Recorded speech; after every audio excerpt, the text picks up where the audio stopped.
Sports Talk Daily with Andrew Hustler Paterson and Michael Remis.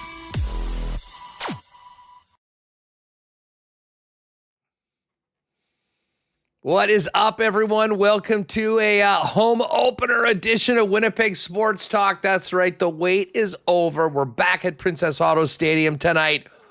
Bombers and Lions as week 2 in the Canadian Football League begins, and the Bombers finally get on the field for game 1 of 18 on the way to the Canadian Football League playoffs, and a quest for a 6th straight trip to the Grey Cup, which is also, like tonight's game, going to be right here in the Peg at Princess Auto Stadium. We're going to hear from Coach O'Shea, Chris Streveler, coming up in a few minutes.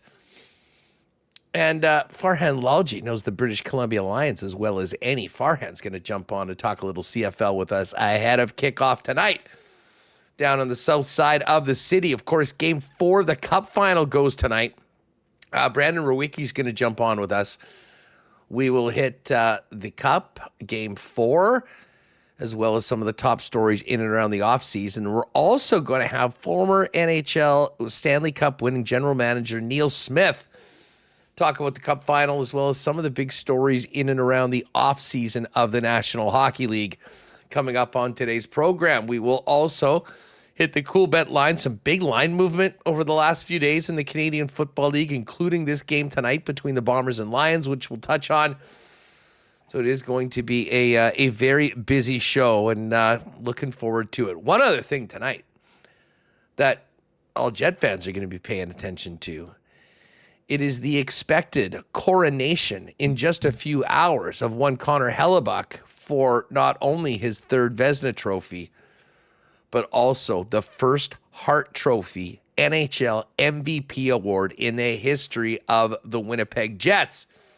It has been reported that that is happening. We saw that picture that leaked earlier on, so there might not be a lot of suspense, but we'll wait for the official coronation a little later on tonight, but certainly going to be getting to that as well. Listen, just before we bring in Michael Remis, I do want to give our thoughts to one of our great supporters and regulars, Jet Oil Tom. I know Tom's out in Edmonton after the passing of a family member. So thinking about you, Tom, and hope you'll see our pals at EST tonight and help rise your spirits. Should be a very fun place to be tonight, Edmonton. But we know that there's some things are a lot bigger than the game, and you're going through it right now. So thinking about you, buddy. Also want to thank the sponsors that make the show happen each and every day. Of course, our friends at Cool Bet Canada, Princess Auto, which is where we'll be tonight for Bombers and Lions, Prairie Toyota dealers, Ben Moss, and Rolly's Transfer, St. Vital Dental Center, Manitoba Battery and Cool Bet Canada, Aikens Lake, F Apparel, Royal Sports, Little Brown Jug and Boston Pizza, the Winnipeg Goldeyes, Assiniboia Downs, Breezy Bend. We'll get to a why not question of the day for Not Autocorp at Waverly and McGillivray, and get into fan feedback brought to you by fansfirst.ca. As we bring in Michael Remis, Remo, we will talk a lot of hockey, and we will certainly get to the football, but I just mentioned the Winnipeg Goldeyes. 2 quick things. We've got not even a handful of tickets. I think we've got 4 or 5 remaining seats. We got some extras. We got about 4 or 5 left for next Thursday's WST patio party at the Goldeyes game. So if you have not already done so, get over to winnipegsportstalk.com, click the link, grab your ticket, count yourself in before it is full, and we'll look forward to seeing you all next Thursday. And while we're at it, just mention the Goldeyes, Remo, as you pop in here. Big congratulations to the hammer himself, Max Murphy, who last night went deep for the Goldeyes and became the all-time home run king for Winnipeg Professional Baseball and the Goldeyes organization. Yeah, what's going on, Huss? Big day. Bombers home opener. Sea Bears with the win yesterday. It's a 2-game win streak. Stanley Cup Final Game 4. I like how you refer to it as a coronation, usually reserved for events involving royalty. I guess Hellebuyck, Winnipeg Jets. Jet royalty. Jet royalty there. So Murat not posting on X, but posting on Blue Sky last night. I'm told Hellebuyck did, in fact, win the Vezina and hearts. So shout out to the guy who leaked the picture of all the pre-awards videos they filmed. This was the only one that came out. And look, I loved when Sarah Valley leaked the expansion draft. I guess I'm a hypocrite because I didn't love this. Maybe if Darren Dreger came out with a report, I would have time for it. But I don't know. Someone, I guess, couldn't hold in the news. So unfortunate, but hey, it's like when Eric Bischoff spoiled that Mick Foley was going to win the WWF title. More people switched from Nitro. It backfired. More people switched from Nitro to Raw. So now everyone will have to tune in to watch the video because they know maybe you wouldn't win because you thought he wasn't going to win. Now you know you're going to watch. And finally, shout out to Max Murphy. I mean, Reggie Abercrombie, such a legend in the city for his play with the Goldeyes. And to think someone beat him in all-time home runs with the Fish. Incredible. So we're going to be watching a living legend with the Goldeyes next Thursday at Blue Cross Park. And yeah, tickets available on our website. Only a limited number left. Just a quick note on Max. I mean, what was it 2 years ago that he had that brutal collision at home plate to end the season? And I think we all looked and thought that we're watching the last moment of a Goldeyes legend being carried off the field with a broken leg in the most horrifying circumstances. And he came back last year, looked as good as new, and just continues to do it right now for the Fish. So did change up his walk-up song this year. He had gone with Billy Squire. What is it? The Stroke? Yeah, the Billy Madison. So he had that. And I can't remember what his new song is, but he changed it up, much to our chagrin, at the ballpark earlier on this year. But anyways, just did not want that to get lost with everything else happening. And just quickly, I mean, you mentioned as well, Seabears beat Montreal at home last night. It had been a very, very rough start to the season, but now the reinforcements have come in, Reem, and put a little bit of a winning streak together to get close back up to 500. I guess 3-4 on the year right now, and back to where they want to be, which is trending in the right direction, hopefully earning their spot in, but we know that the championship weekend is here, and with the new players on the Seabears, they certainly are looking like a much more competitive squad than Mike Taylor was throwing out for the first 5 games. Yeah, we saw Jalen Harris come in and make an impact in his first 2 games, and now Simi Chateau comes back and had a team high 20 points, and had a nice hook shot to ice it and target time, and 2-game win streak for the Seabears. And yeah, it was getting kind of negative with the losing streak. I mean, you lose to a team that hadn't beat anyone all year last Friday, and then you come back with a huge win Saturday. So, and Harris, didn't have his best game scoring, but having that kind of talent on the field really opens it up for everyone. So their next home game is Sunday, Father's Day afternoon. 6,500 in attendance last night at Canada Life Center. So Mike Taylor calling Chateau a complete difference maker. And it's tough when a guy can't join the team to start the season, but seems to be worth the wait as they 2-game win streak for the Seabears. Good for them.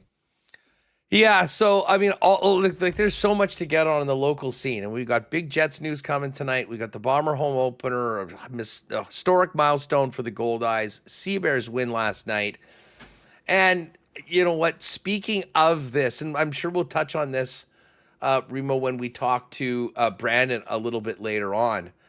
But we're hearing more and more about Jonathan Toews. Now, Cam Robinson has been all over this. They were noting that Jonathan Toews is skating in Minnesota right now. Now, listen, I haven't done any sort of deep dive. I don't know where he normally is at this time of the year. I'm not sure whether this is a camp with a bunch of other NHL players, whether this is friends, whether this is the closest rink to where his cottage is. I don't know any of that. What I will tell you, though, is that it has been widely reported that the Winnipeg Jets have been in on Jonathan Toews and working on this since the first moment that a comeback was mentioned. We know the connection that he's got with Kevin Cheveldayoff. I'm sure, Mark Chipman, has been, in contact with Toews and his organization or his representatives over the last little while. And it does say, it was reported yesterday that his decision could and likely will be made as early as the draft. And I'm just going to read this piece from Elite Prospects. They were talking about the Minnesota Wild potentially going for Toews because originally they thought that Brock Nelson might have been their guy. Well, Brock Nelson re-upped with the Colorado Avalanche. And I'll just read this. Pivoting to Toews is an interesting secondary option, but they could have a difficulty landing him. Toews represents far more projection and risk than Nelson would have, but it may be a moot point, as one source said of the situation, quote, even Minnesota knows he's signing in Winnipeg. And then he follows it up with multiple league sources indicate Winnipeg isn't just the front runner, but the presumptive landing spot. The fit makes sense on multiple levels. Toews was born and raised in Winnipeg. He'd be able to provide leadership and experience that could help stabilize a roster that sits in their contention window but is yet to push through and go on a lengthy playoff run. While nothing is finalized, it's believed Toews will agree well before the July 1 start date. Sorting through the bonus structure and medical testing will be the final hurdles for any team, even if Winnipeg is currently the most likely destination. So they stopped short of saying this is done, Remis. But I think based on what we're hearing, and there hasn't been really anybody out there disputing this stuff, Winnipeg continues to be the front runner. And as I said, I love this, not that, I'm not penciling or pegging Jonathan Toews into any particular spot, but this is a guy with incredible experience, one of the greatest that this city and province has ever produced. I don't think he's coming back to just be a shadow of his former self, and he obviously believes that he's still got some really good hockey left in him. So low risk, potential high reward, great stories, potentially helping off the ice as well. This is going to be something that we will stay on a daily basis on Winnipeg Sports Talk until potentially some clarity as early as next week. Yeah, we'll have to wait and see. He can agree to terms before, but the contract doesn't become official until July 1. Pierre LeBrun reporting the Jets and Avalanche are interested. I saw Dave Pagnotta reporting Toronto interested, but Cam Robinson and Elite Prospects citing multiple league sources indicate that Winnipeg isn't just the front. So not one source. This is some big J work. Cam's been on it. He's got two sources. So exciting stuff. I'm sure the Toews jerseys would be flying off the rack. We'll wait and see if it's confirmed. This is a leak that I can get behind. This is... Well, and listen, the whole leak of the Hellebuyck Hart thing is something I can get behind of too. I guess I would have been a lot more disappointed if I heard that Leon Draisaitl was surprised after practice at some point in the playoffs with the Hart Trophy, and all of our futures hopefully will come through tonight when that trophy is officially announced before Game 4 of the Stanley Cup Final. Listen, I do want to get to the Bomber game tonight, and I see Remis has pulled out the Grey Cup hat. What a beauty that is. The Grey Cup's here this year, did you know? The Grey Cup is here. Same place as tonight's game, Princess Auto Stadium. You might be familiar with it. So we'll get to Coach O'Shea and Chris Streveler in just a minute before we welcome in Farhan. I do want to thank our friends at Rolly's Transfer for their support of WST. I know the fellas there fired up for Bomber season.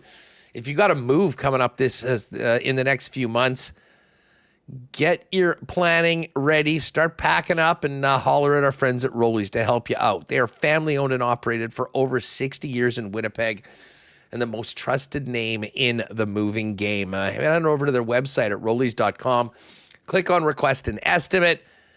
Let them, first of all, put in the promo code WST for a special discount on moving services and moving supplies, and then let them know when and where you're planning on moving and what needs to go. And the friendly staff at Rollies will turn it around quickly with a great quote and get you locked in for the white glove treatment and service that Rollies is famous for. For all your moving needs, lean on Rollies, the most trusted name for over 60 years in Winnipeg. Find out more, request an estimate today over at rollies.com. Our friends at St. Patel Dental Center are well into spring/summer. I know kids are going to be finishing up school coming up very soon.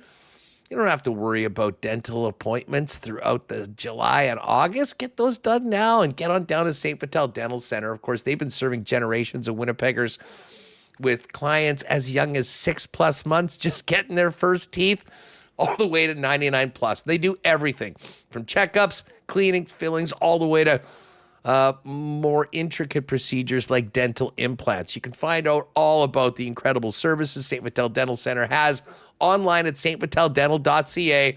New location, beautiful spot, conveniently located, 167 St. Anne's, with free parking right behind the building. Say hi to Dr. Terry and the gang from WST when you pop in there. Hey, we're back at Princess Auto Stadium tonight. Going to be a beautiful night. Going to be a great crowd. And probably many thirsty Bomber fans. And don't forget, Canadian Club is the official spirit of the Winnipeg Blue Bombers. Canada's original and famous Canadian whiskey available throughout, along with the rest of the Suntory family. And I do suspect you'll be able to see the CC and Gingers available. Keep your eyes out for the new Citrus Smashes and Half and Halves as well. All of those available at your local Manitoba liquor marts right now, ready to drink in cans as part of the Canadian Club Pack. And hey, speaking of starting up a season tonight, as you look to start up boating and camping season, make sure you pop by Donnie and Manitoba Battery to take care of all of your battery needs as we get ready for the fun part of the summer. Donnie and the gang, they got us through winter with the best prices on car and truck batteries and the best service. Now it's time to dominate summer. So whether you need something for a ski-doo, an ATV, a boat, a camper, shop local, save money, like up to $50 a battery for boat and camper batteries, and get the best prices and service in town. Hey, if you're busy as well, just hit online, manitobabattery.com. They will be happy to deliver those batteries to you for free anywhere inside the perimeter with any purchase over $60. It's just that easy. 2 locations, Logan Avenue, Dover Court Drive. For all your battery needs, shop local and make it Manitoba Battery and save money and time. I know they'll be, Donnie and the gang is going to be amped up for this one tonight. Lots of Bomber fans over there at Manitoba Battery. All right, let's get ready for this game tonight. Farhan's going to join us in a few minutes, but it's not Zach Collaros tonight. It is Chris Streveler. We'll hear from Strev in a minute, but let's fire this up with the coach. Mike O'Shea speaking heading into their opening game of the season. This is Reem. There has been some change, some turnover, some new individuals in starting spots and on the roster. Here's what O'Shea has to say about how he's feeling about his roster heading into their first game action. I like our group. I really do. You could go back every year and I'm going to say the same thing, and you're going to be disappointed that I say the same thing. It is a different feel to say that I've got a finger on the pulse of it right now as to who exactly we are. That would not be accurate, right? We're still got to play a game or maybe a few. But yeah, I really enjoy our group. I said this, I think on the air the other day. You go back and rewatch the second preseason, look at the guys we've released. Maybe I said it here. And we let go some good guys, and we kept some good guys, and we've kept more guys around this year than in previous years because they're good football players and they deserve to be here. How it all works out in the end, we'll see. But yeah, I like our guys. It should be a good football team. And you always have some question marks in your head going into a season. Do you have more or less of those than other years? Do you feel, or? Yeah. Yeah, I don't know that you would. I wouldn't be one to have a bunch of question marks coming out of training camp. I'd be excited to see what these guys are going to do, right? And I don't think I'd be paying a whole lot of attention to, any player's shortcoming or anything like that. I think it would be these guys are going to do this, this, and this, and it's going to look great. All right, there's the coach. Paul Friesen, by the way, asking the questions there. Congratulations to Freezer and Judy Owen, who will be inducted into the Canadian Football League Reporters Hall of Fame. The Reporters Wing in the Hall of Fame this week. So great to see two individuals that have spent so much time on the local scene getting into the Hall. Here's Coach O'Shea on if they're feeling extra pressure this season because, of course, the Grey Cup will be at Princess Auto Stadium in November.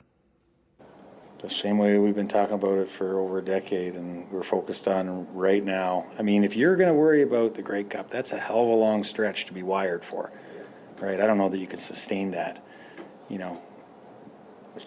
emotionally. I don't know that you could sustain that. So we just keep talking the way we've been talking for a long time, and that's worried about right now. You wouldn't want me worried, focused on the Grey Cup right now when I'm up here, would you? All right, Ocean full football guy week one mode right now. We'll talk about that Grey Cup later on this season. Tonight it's about the BC Lions. And speaking of the BC Lions, guess who's on the opposite sideline? Former Bomber quarterback coach, and offensive coordinator Buck Pierce, who rolls in for his first road game as head coach of the BC Lions. Here's O'Shea on having Buck Pierce on the opposite sideline. Yeah, happy for him, his family. His opportunity, in a bigger picture, I think it's good for the CFL. He's a good football coach. He's a good leader, right? So I think the CFL is, it's always good for our league when guys have prominent roles that are good at their job and leaders of men and good people. All right, there's Coach O'Shea. We'll hear from Chris Streveler in a minute, but we got a little special guest star, Eddie Tait, rolling in here for a minute.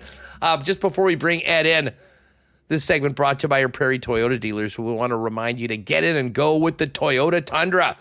Quality that means it has the strength to take on any challenge, off-road, or hauling a heavy load, and it's backed by the peace of mind knowing it's a Toyota. So take the road less traveled in comfort. Room for teammates, friends, and gear.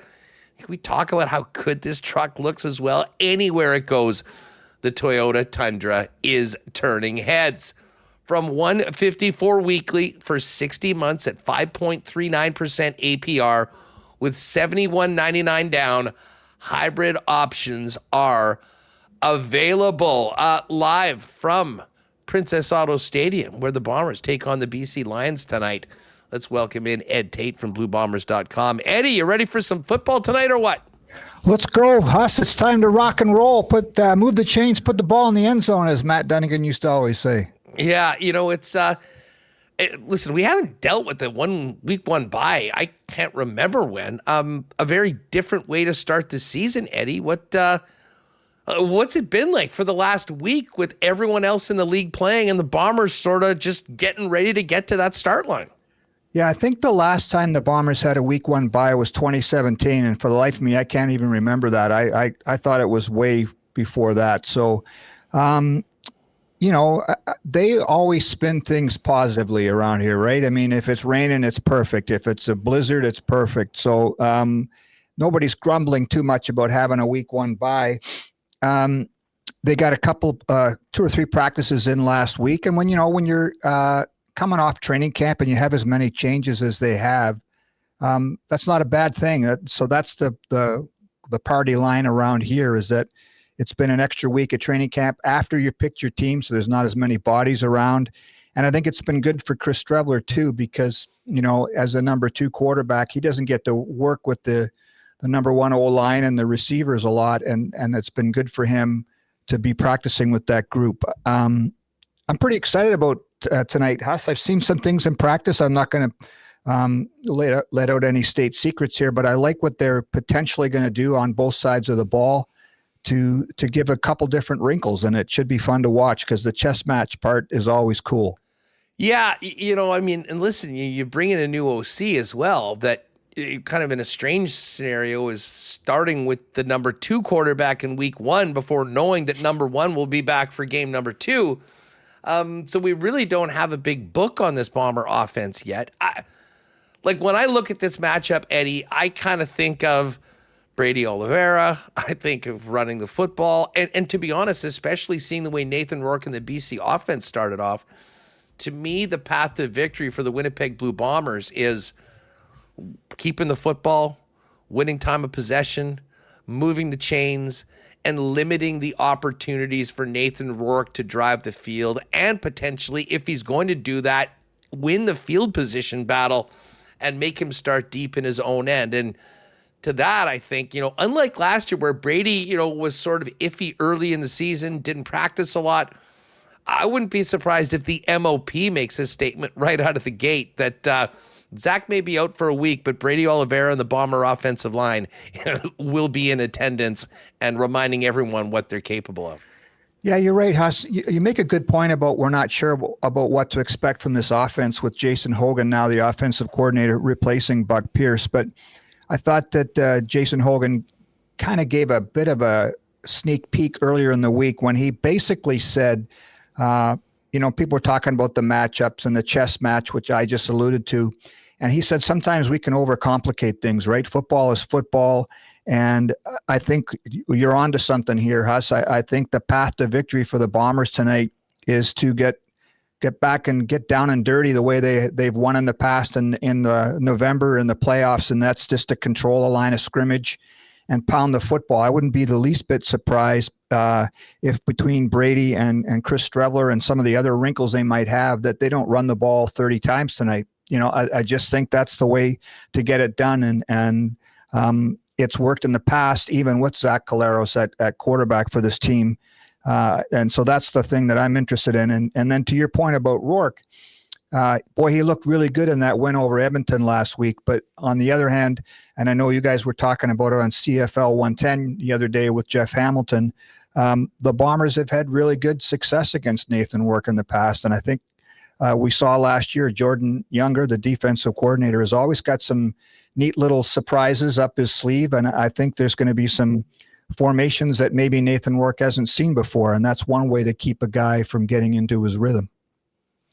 Eddie, listen, whether you want to dominate the football game by running the football, whether you want to give your quarterback time to successfully throw the football, it all starts on the offensive line. Thoughts on the line? And I mean, we saw the depth chart yesterday, a big red GTD beside Patty Neufeld's name.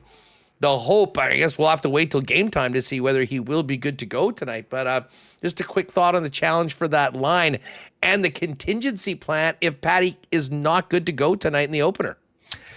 Yeah, it's interesting. Pat Neufeld did yesterday's walkthrough. He was out there. The walkthrough is literally that. It's a walkthrough practice. They don't do much, but he was out there in full gear. He was getting down in his stance and doing things. If he didn't have that red GTD beside his name on the depth chart, game time decision, I would have assumed that he was going to go tonight. The contingency plan would be Gabe Wallace, the draft pick from last year, would probably slide in there. They also have Toews Ellie there that could play. I really like this line. One of my buddies from college who lives in Saskatoon now, he's a diehard Bomber fan. He said he was texting. We have a group text still from the guys from my era that are still alive. Let's put it that way. And he was concerned about the O-line. And I tell you what, I like this group.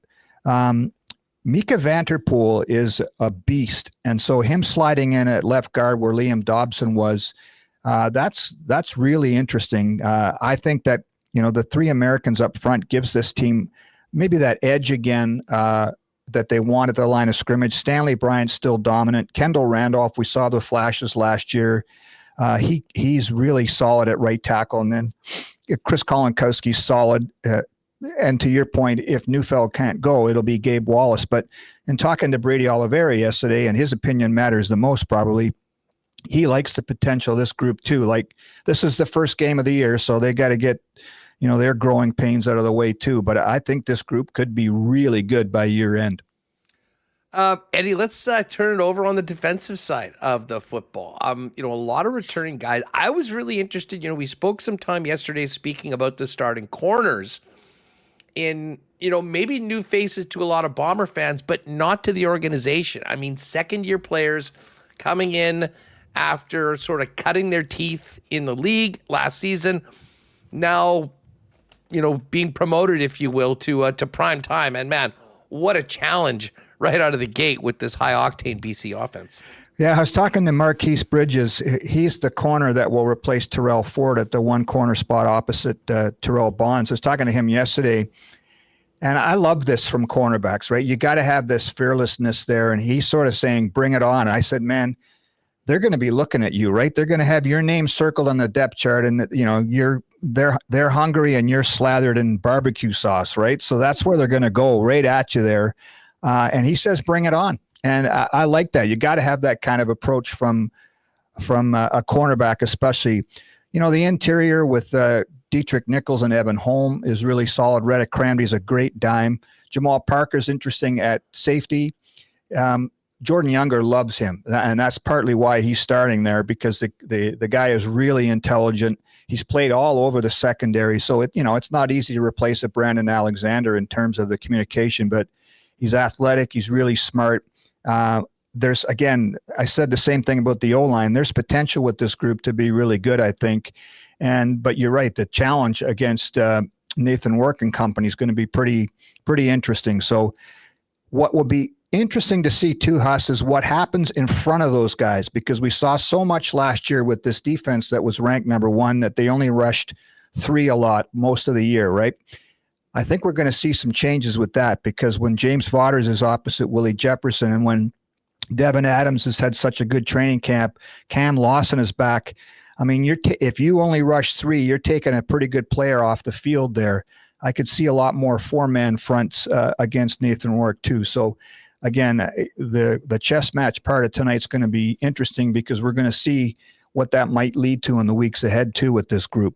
Everyone's familiar with Big Willie. Tell us a little bit more about what you've seen from Vaughters, because it seemed like a lot of talk about him throughout training camp and the long wait before tonight's kickoff. I think he's 31, 32 years old, so he's not a young guy, but he said, he had 5 sacks last year after coming off a bicep injury. He had 5 sacks in like 8 games the year before that with Calgary. He's just a guy that's not going to make many assignment mistakes. And if you continue to double Willie Jefferson, then you've got a guy on the other end that's proven that he can get at the quarterback, and he's going to stuff the run too. That's a really interesting addition. I was one of those guys that got caught up in the free agent signings of Peyton Logan, who's hurt, Dylan Mitchell, who's not playing tonight, Reggie White's not playing tonight. And in a way, James Vaughters was one of those sort of sneaky good signings too, that he's going to play tonight. And I think he could be a really important addition to this defense, just to give Jordan Younger more flexibility in his play calling, because now you don't have to worry about what if you're playing a rookie or a young guy at that one end spot. There's not going to be many mistakes. No Peyton Logan today, as you mentioned, Mm-hmm. and I think we'll, until we have a guy we know that's going to be out there every week, we'll be talking about this return game. But a big opportunity for Treva Val in game number 1. A DB that might not be in the starting lineup for defense, but is going to have a chance to touch the football and make an impact. He's an interesting character. In the first preseason game, I think he said that was the first punt that he let hit the ground, and he went to the sidelines, and there's a bunch of special teams gurus on that sideline, and Mike O'Shea and Mike Miller, and they told him, hey, you got to get up on that thing. And since then, he's been pretty clean. I thought in the 2 preseason games, he was clearly their best candidate back there. I really like this guy. He's kind of got a neat backstory, like a lot of these guys that come up here. He's a dirt bike guy. That's what he does in the off season. And there's you have to have a certain fearlessness to be on the dirt bike, and that's how he approaches the kick return game. Mike O'Shea brought that up yesterday. Sometimes when you put a defensive back there returning kicks instead of an offensive player, they're used to plowing forward into the pile, right, to make a tackle. And I think if you can take that approach to returning kicks, the Bombers might be onto something. But to your point, Huss, I was probably saying the same thing at the start of last year about Myron Mitchell or Cody Case, because when they were replacing Janarian Grant, and that is a real mystery right now until you start to get some real tape and some consistent games put together. That's a one spot on this depth chart that I have a big question mark beside. Eddie, Michael Remis is listed as the starting fullback in the Bomber offense. How often do you think that they'll utilize a fullback? Well, that might be a little bit more tonight, right? Because this offense wants to be known as flexible, adaptable to the situation. And this is what we touched on right off the top. You take number 8 out of the lineup, Zach Claros. It's just natural that they're not going to be going down the field as much. And so, I think we're going to see more Chris Ike tonight too, because the more people you put on that line of scrimmage, and we talk about the Bombers trying to ground and pound a bit tonight, I think we might see a lot of Chris Ike. And I think that's just the formula to success, right? It also, Chris Streveler, I thought, had a really good preseason. He made the one mistake in Regina where he got picked off. But if you load up the box, you're forcing the Lions to load up the box by putting all those people at the line of scrimmage. And I wouldn't be afraid to run Chris Streveler behind that too. So it's going to be really cool to see what happens because again, a really good offensive line. Chris Ike in his second year as the fullback, he's carved out of stone. So in a lot of ways, he's like an extra old lineman. I think this could be kind of a smash mouth game tonight, and you could see a lot of Chris Ike. Ed, as far as the weapons for Chris Streveler, I think, as I say, I kind of think that might be a little more run heavy than normal, but you still got to be able to throw the football and move the chains through the air. Great to see Dalton Schoen back, and he's looked good, and he seems to be ready to go. I'm really high on Nick Dembski. Count me in for a third straight 1,000-yard receiving season for Nick. The one thing I don't think anyone expected 2 months ago was that Dylan Mitchell would not be in the opening day lineup and Jared Stearns would be the third guy in the slot. We've talked about Mitchell before. I mean, presumably he'll get his opportunity at some point and is going to have to make the most of it. But tell us about Stearns' role, what he's shown so far since coming here to Winnipeg, and why he is the guy that Mike O'Shea has tapped on the shoulder to be a starter tonight for Winnipeg in their home opener. Well, Stearns had his debut last year in Saskatchewan. People that follow the league will know that he had some flashes last year with the Riders. A little guy, but really quick. He put up amazing numbers in college. One of the most prolific pass catchers in NCAA history. He's a little guy that's got that speed, and it gets quick out of his breaks. It's kind of exciting to see what he could do in this offense, playing the slot back position and using that waggle to attack the line of scrimmage. We were just talking in the office here about who might be the Bombers' sort of breakout players in this season, and our photographer Cam Bartlett mentioned Stearns. That's the guy he picked. And you mentioned the weapons around Chris Streveler. I saw it in the preseason. I've seen it every day at training camp. I'm really big on Carrick Wheatfall. Mike O'Shea always talks about the guys in their second year bump, that they have a year under their belt. They start to understand the waggle. They understand CFL offenses and how to attack a defense. I think Carrick Wheatfall 88 could be really big tonight. So Stearns, real good flashes in Saskatchewan. Wheatfall's big. You mentioned Schoen. I mean, we can't. This is massive to have a healthy Dalton Schoen back there. This guy's just got a knack for the end zone, and not everything has to be deep. So that's the other thing that would be interesting to see tonight is how much the intermediate and short passing game is utilized, even out of if they go with a big front. And the other guy that looks to me to be on the poise of being a great one too is Kevin Sklarcius. He's the other Canadian starter. His hands are massive, and so if you get anything into his body or this catch radius, he's going to come down with it, and he's tough as hell too. So, again, all these guys present a really interesting package for them offensively. You've got some grinders, you can pound the football. You got a guy like Clarcius that likes to get dirty, and then Stearns, Wheatfall, and Schoen and Nick Dembski are really positive deep threats for this team if they want to go that way too. Well, Ed, I cannot wait for tonight to see fans back out to the stadium. It looks like we're approaching another sellout. I mean, yesterday there was less than 500 tickets left, so I would imagine we're getting close to that magic number, which continues this incredible run of attendance for the organization and the city. A couple important notes, and I know you guys have put that out on social media. Add a little bit of time to come to the game tonight if you're planning on driving down there. I mean, you see the construction all the time. I was there for the soccer game a couple weekends ago, and I'm like, whoa, this is going to complicate things. As a loyal rapid transit user for Bomber games, to me, it's the biggest no-brainer. But new season might not look exactly the way it was the last time people were out there if they haven't been since the last game. So important to note, but you can also get there early. $3.50 hot dogs, $6 beers. They'll have entertainment. And will you be rocking out the Toews at halftime, or will you have duties? I have duties on CGOB at halftime, but I've seen the Toews live, and they're awesome. They're from Nova Scotia, and they're from my uncle's hometown.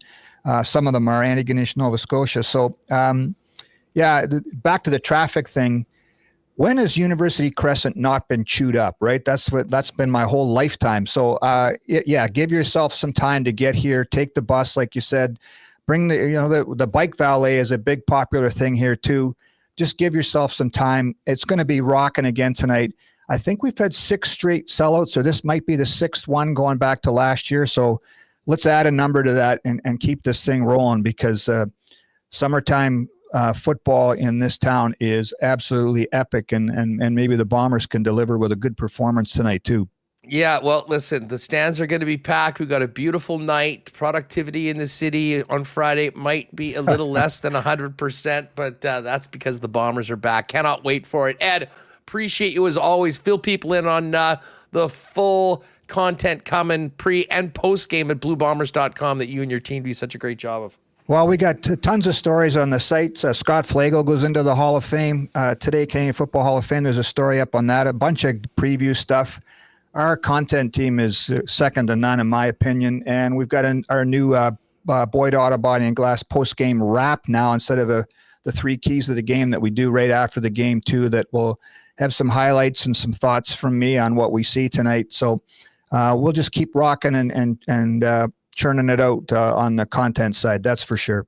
What's the over-under on number of fur coats that we see in the stands tonight with Chris Streveler getting the start? That's a good point. I'm going to go 3, 2.5. So, I'm going to take the over on that. I'm going to take the over on that. All right. I bet Spency in the chat's got his ready. He sometimes rolls with a bunch of guys in them. Okay, so well, I will take the over. It's going to be great. Ed, listen, thanks so much for taking some time on a game day. Cannot wait to get out there tonight. Have a great broadcast with the fellas on OB, and we'll look forward to all the post-game content with you and the squad at bluebombers.com. Thanks so much for doing this. Thanks, Huss. Thanks, Remo. See ya. All right, there's Ed Tait. As we mentioned, Princess Auto Stadium is the place to be tonight. 7:30 p.m. kickoff. Bombers, Lions, and of course Princess Auto Stadium. It's going to be a busy summer. I mean, they've got a couple big concerts coming up. Just had that international soccer game. But Bomber season's here, and the biggest game of the year will be played at Princess Auto Stadium in November, as hopefully the Bombers can be getting back to a 6th straight Grey Cup. But the journey begins tonight. Of course, Princess Auto, proud sponsors of the Bombers and Winnipeg Sports Talk, headquartered and founded right here in Winnipeg and now coast to coast, but with 3 Manitoba locations where you'll find the best deals on the most unique assortment of tools and equipment around. Everything you need to complete the projects on your list or start something new is at Princess Auto. And hey, if you can't make it down to Panet Road, Portage Avenue West, or the Brandon location, shop online 24/7, 365 over at princessauto.com. Football's back, fishing season's back. Can't wait to get out to Aikens Lake in a few weeks. Folks, if you're thinking about maybe a little bit of change of plans for your normal summer getaway, why don't you think about staying in the province and going to one of the jewels, Aikens Lake Fishing Lodge, where you can be on the water in less than 2 hours from the city of Winnipeg, including a relatively short flight. There you'll enjoy world-class fishing and even more world-class hospitality from the Aikens team and the Turenne family. Find out more about options and availability for the 2025 fishing season today at aikenslake.com. And check out at Aikens Lake on all of your social channels for more of what the Aikens experience is all about. Now, we'll be putting the shorts and the jerseys on tonight, but we are getting into wedding season. And guys, if you got to up your menswear game as we get into the summer, head on down to F Apparel at 190 Smith Street downtown. Custom suits beginning at $400, along with chinos, golf pants, custom shirts, both tucked and untucked styles, the best selection of menswear accessories. And speaking of weddings, if you are having a wedding or in a wedding party, talk to the guys at F about a great discount for the wedding party when you get your suits for the big day at F Apparel. It's all waiting for you at 190 Smith Street. Check them out online and make an appointment to come in for a fitting at F. That's EPHapparel.com. All right, we are going to welcome in Farhan Lalji in a few minutes, but just kind of continuing the Bomber preparation for tonight's game. New quarterback. Well, not a new quarterback. Chris Streveler's back, but it's not Zach Collaros. And big opportunity for Strev to lead the team out there in game number one after the one-game suspension in the offseason to Zach Collaros. Here is Streveler on what he remembers about starting the week one home opener in 2018.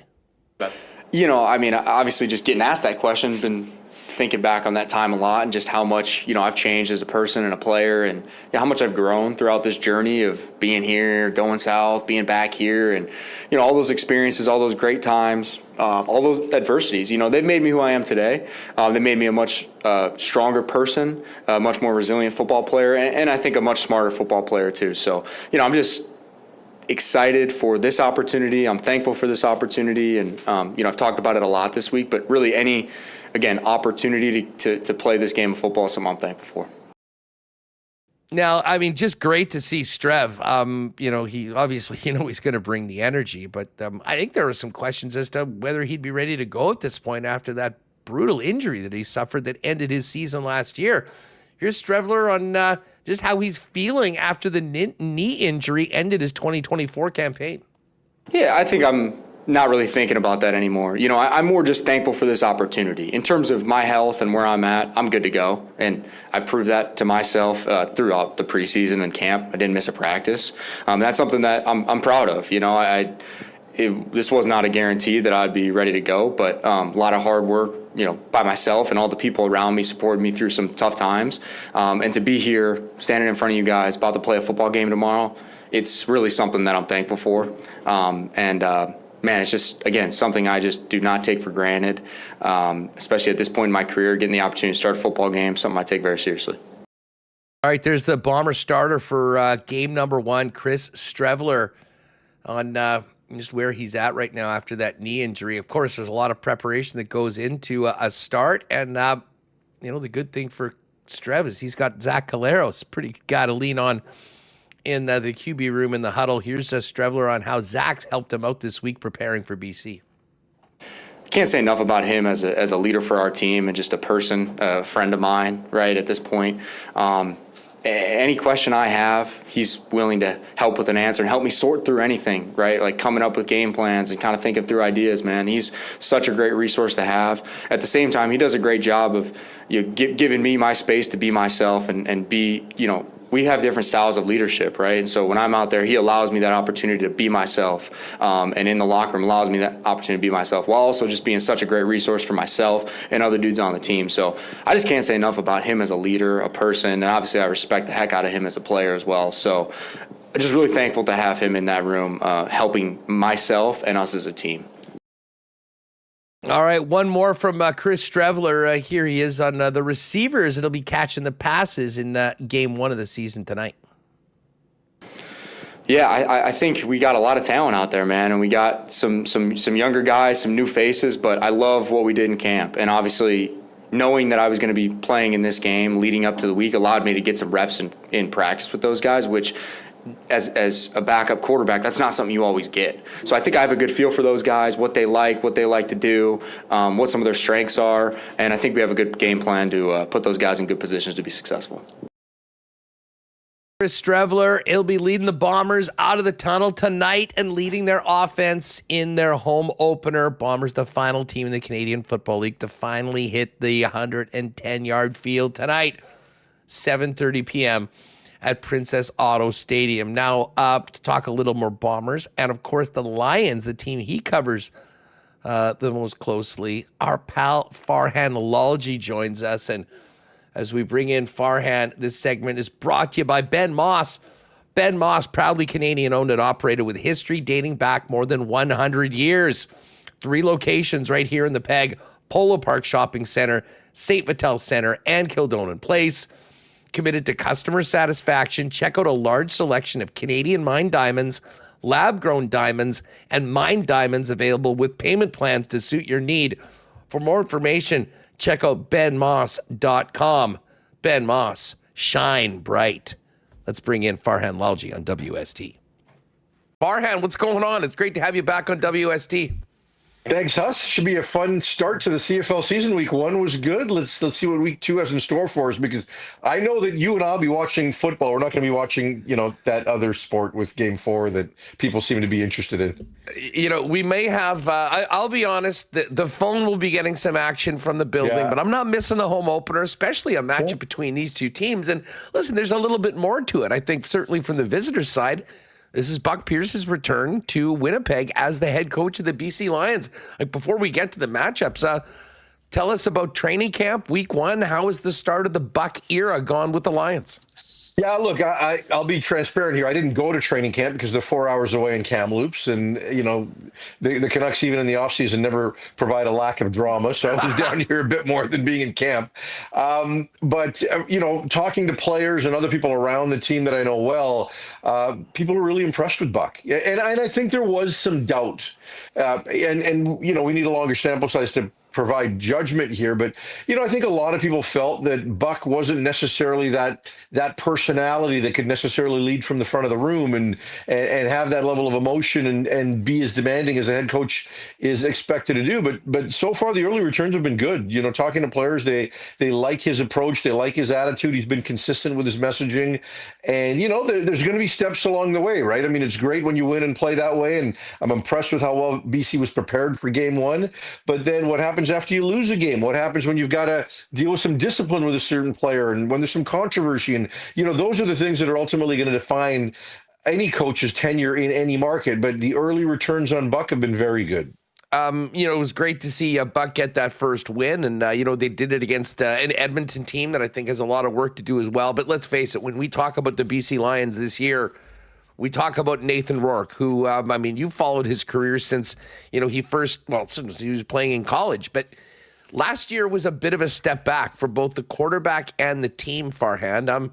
How would you characterize what Nathan was up to over the course of the offseason and where he's at after a brilliant start in week 1?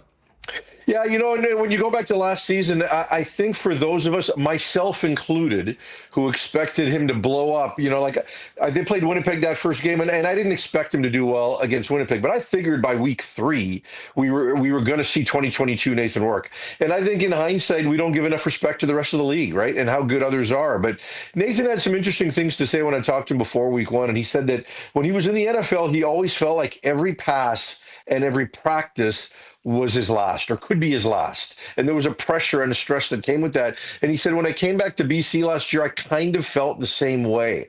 And it wasn't necessarily a great way to play. This offseason, he knew it was his team. He took a step back. He took a breath. He trained, and he tried to build chemistry with his team, had his own passing camp like Vernon Adams has done in the past, and got close to his teammates. And he said the other thing he did was just kind of care less. And by that, it doesn't mean he cared less about football. He just cared less about other things that, how people perceived him, being the face of the franchise, the face of Canadian football, like all of that stuff. He just decided to take himself a little less seriously and just play. And you saw it. And he and Buck worked really well together. They got to know each other. They got to know, Nathan got to know the offense really, really well. And, just hit the ground running, right? So you could tell he had chemistry with his receivers. You could tell he had the buy-in from the offense and really the whole team, and it just showed. He looked sharp. I don't want to keep going back to 2022, but that's what he looked like. Well, and that's what I think most people in the Canadian Football League outside the team on the other side of the Lions is sort of expecting, and let's face it, hoping to see. It is great for the Canadian Football League, and so straightforward. That's why I'm really hoping that he gets it back. I know we were talking off air, and I know it wasn't a great first game for Trey, but I hope in Edmonton they give him a little bit of patience and don't throw the baby out with the bathwater, because he's a talented kid, and I think he's going to get it figured out too. Well, I mean, listen, I was just going to say, I mean, what a way for the CFL to kick off the year with a marquee matchup on the Saturday night with the 50,000 fans and two Canadian quarterbacks. And I mean, I know, Farhan, you, amongst probably everyone in football media, have been incredibly involved in grassroots football. And it does speak to the athletes that this country is producing and, frankly, the opportunities now that are coming for a few select Canadian quarterbacks. And that's a great thing. Yeah, and I think the second part of that is the most important because the level of athlete doesn't matter if the opportunity isn't there for them, right? And now, we see more and more in the CFL that positions don't matter, right? In terms of where you deploy the ratio. People are willing to go running back. They're willing to play 4 American offensive linemen. They're willing to look at Canadian quarterbacks. And there's going to be more and more of these guys coming down the pipeline. I was in Edmonton for a showcase that Odell Willis put on. And there was, a few pretty good quarterbacks that were there, right? And there's guys in the NCAA system. And, we're seeing what Taylor Algersma has done, at Laurier and getting the NFL opportunity. And maybe he comes back to Winnipeg at some point. And, there's guys that are going to be out there, and it's important that they get the opportunity. It's important when a young person decides to play this game, they don't feel they have to play another position from a very young age. Like my son, and we've never spoken about professional football, but he's a 16-year-old playing quarterback, and I put him in the position at a really young age. It's funny. I said to my wife, she's like, why would you ever play quarterback? I said, because it's the safest spot when you're 7 years old, right? And they don't get to, they're not going to hit him as much because he's handing the ball off. But then as he decided he wanted to run the ball more and throw the ball more, that was there. And he got into the position. And it's nice to know that he can, and whatever level he plays at, he's going to be given opportunities to play. So I think it's a cool time in Canadian football right now because it doesn't matter what position you are. You can just play and see people ahead of you having success in those positions at the highest level. Well, there's a lot of young Canadian quarterbacks that are going to be looking up to Nathan Rourke and others moving forward. It's going to be Rourke on the tube tonight leading the visitors in. It seemed like not only did he have a real good comfort in that game, Farhan, but spread the ball out well. I mean, McInnes was their 4th most productive receiver. I mean, give us an idea about this BC offensive attack that the Bombers in their first game are going to need to try to handle.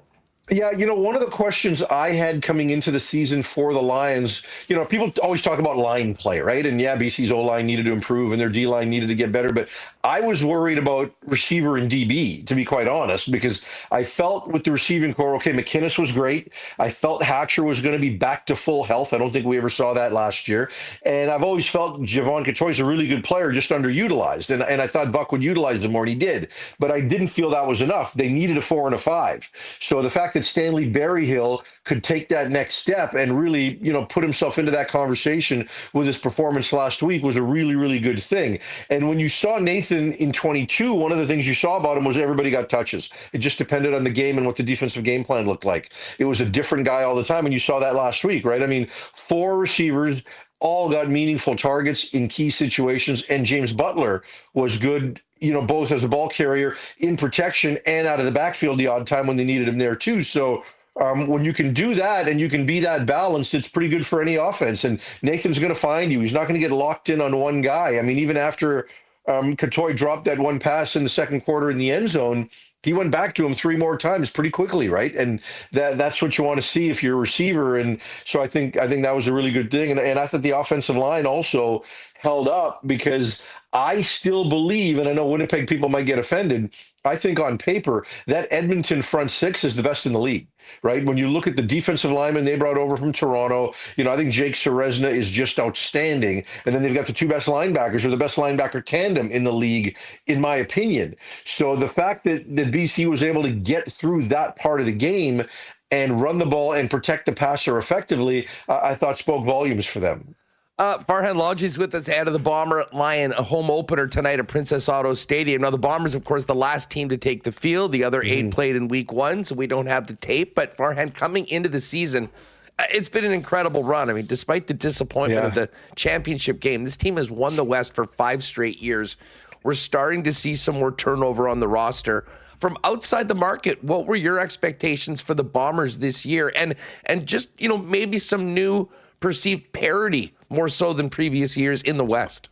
Yeah, I will call the Bombers a dynasty. And I know there's people out there who are like, they're not a dynasty. They only won 2 of the 5. To get to 5 is a big deal. And it speaks volumes for the culture Mike O'Shea has built and, Kyle Walters and his staff's ability to kind of plug some holes whenever they're needed. And to be truthful, the last 2 years, I've expected them to take a step back. And they haven't. Or maybe they have at times, but by the end, they hadn't. They were back to their level, playing incredible football. And last year, I thought defensively, they were so airtight.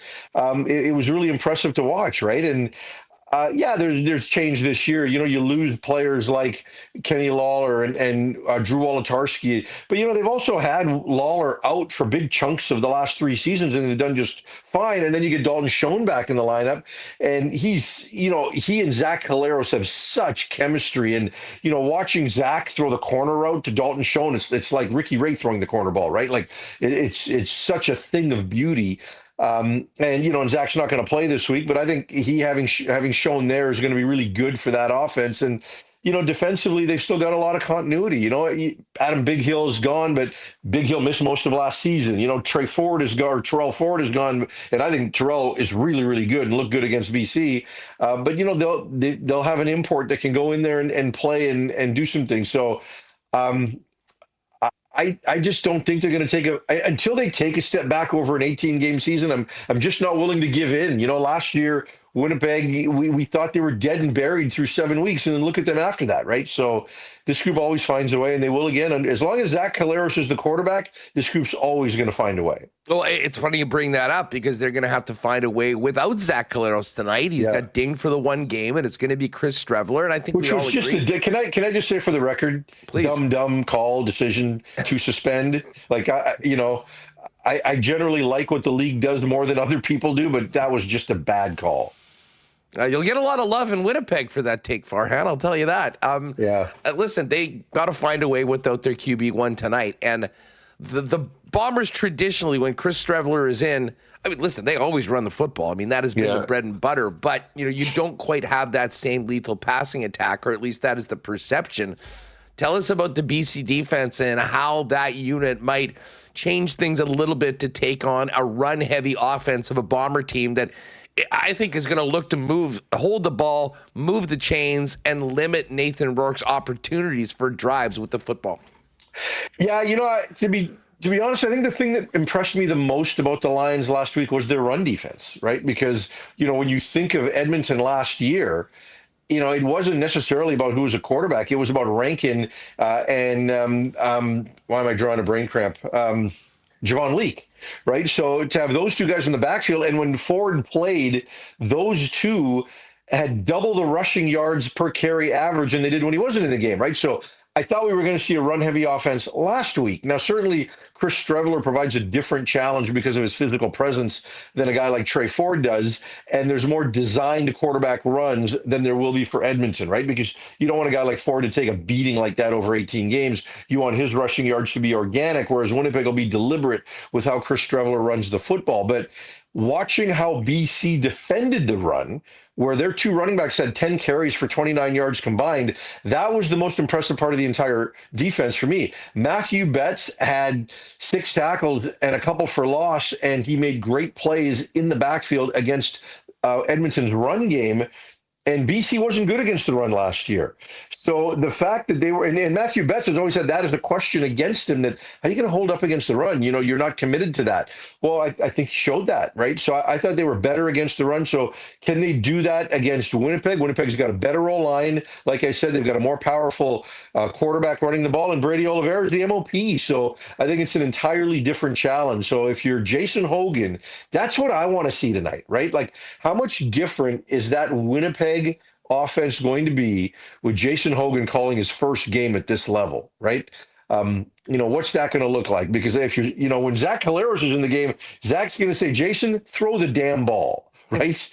But with Chris Streveler, it might not turn out like that. So how different will it look than what Buck Pierce did when Chris Streveler was his quarterback? Because he's not a changeup tonight, right? He's a full-time guy for this game. Yeah, it's so interesting.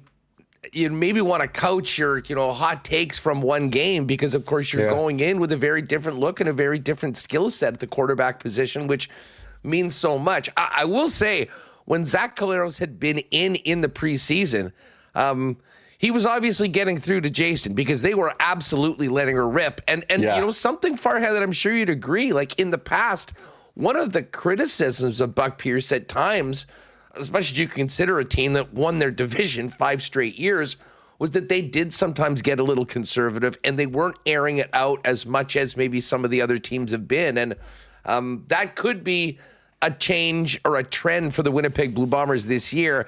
I'm just not sure we get the full dose of it tonight if Zach Collaros isn't under center. Yeah, I think you're right. I think you will see this team throw the ball more now because, like, Zach will have a little more influence and input into the offense. I think they will throw it when he's playing than they have previously. Now, we'll see what Mike O'Shea has to say about that, but I do expect it to evolve a little bit. But tonight will be different. Now, that said, like, I do believe Chris Streveler can throw the football. Now, can he win a game as a primary passer? We haven't seen that yet. But look, this guy did start an NFL game as a quarterback, throwing the ball, not just running it all the time. And, people would say, well, look how he did. That doesn't matter. Like, somebody saw enough in him to give him the opportunity to do that. And he can throw the football. I've seen enough video of him doing it. But again, will he be effective throwing it 30 times in a game? So, we'll see. We'll see because we do know that when he tucks it and runs, he's a hard guy to handle. There's no doubt. Well, and for me, the biggest question going back to Jason Hogan is whether he'll even have that opportunity. What will this game plan be, knowing that it could be quite different? Last year, when Streveler was in at times, they would run until they had to pass. And I think back to the Calgary game where, he got the football and drove them 85 yards, passing the football, got the 2-pointer and got it to overtime. But some quarterbacks have the opportunity to do that early on, and others are going to be handing it off and playing it more. The bottom line is it does benefit the Bombers to win the time of possession, to hold on to the football, because I think we've seen even early in this season just how explosive Nathan Rourke and this BC Lions offense can be. All true, but the unit we haven't talked about at all is we haven't talked about Winnipeg's defense, right? And so as good as Buck was against Edmonton, and I've said a lot of good things about Edmonton's front six, they're a little younger on the back end. Winnipeg is completely dialed in, right? J.C. Sherritt was in his first game as a coordinator in that last game. That's not going to happen here with Jordan Younger. So I think Winnipeg has a better chance to be successful early defensively. And Nathan Rourke's 0-4 against the Bombers, right? So if he gets off and running and can put up some early points, now you're kind of forced to do a little bit more with Streveler than maybe you want to do, right? So I think Winnipeg's defense has the ability to dictate how Jason Hogan calls the game offensively. If they can keep things under wraps with Rourke and that receiving core, which I think they're fully capable of doing, if they can do that, then it allows Winnipeg to play from a position of comfort. I don't think Winnipeg's offense with Streveler is going to be as explosive. You're not going to see a 35-point outing here. Maybe they'll shock me, but I'm just not seeing that. I think, to your point, they're going to want to shorten the game.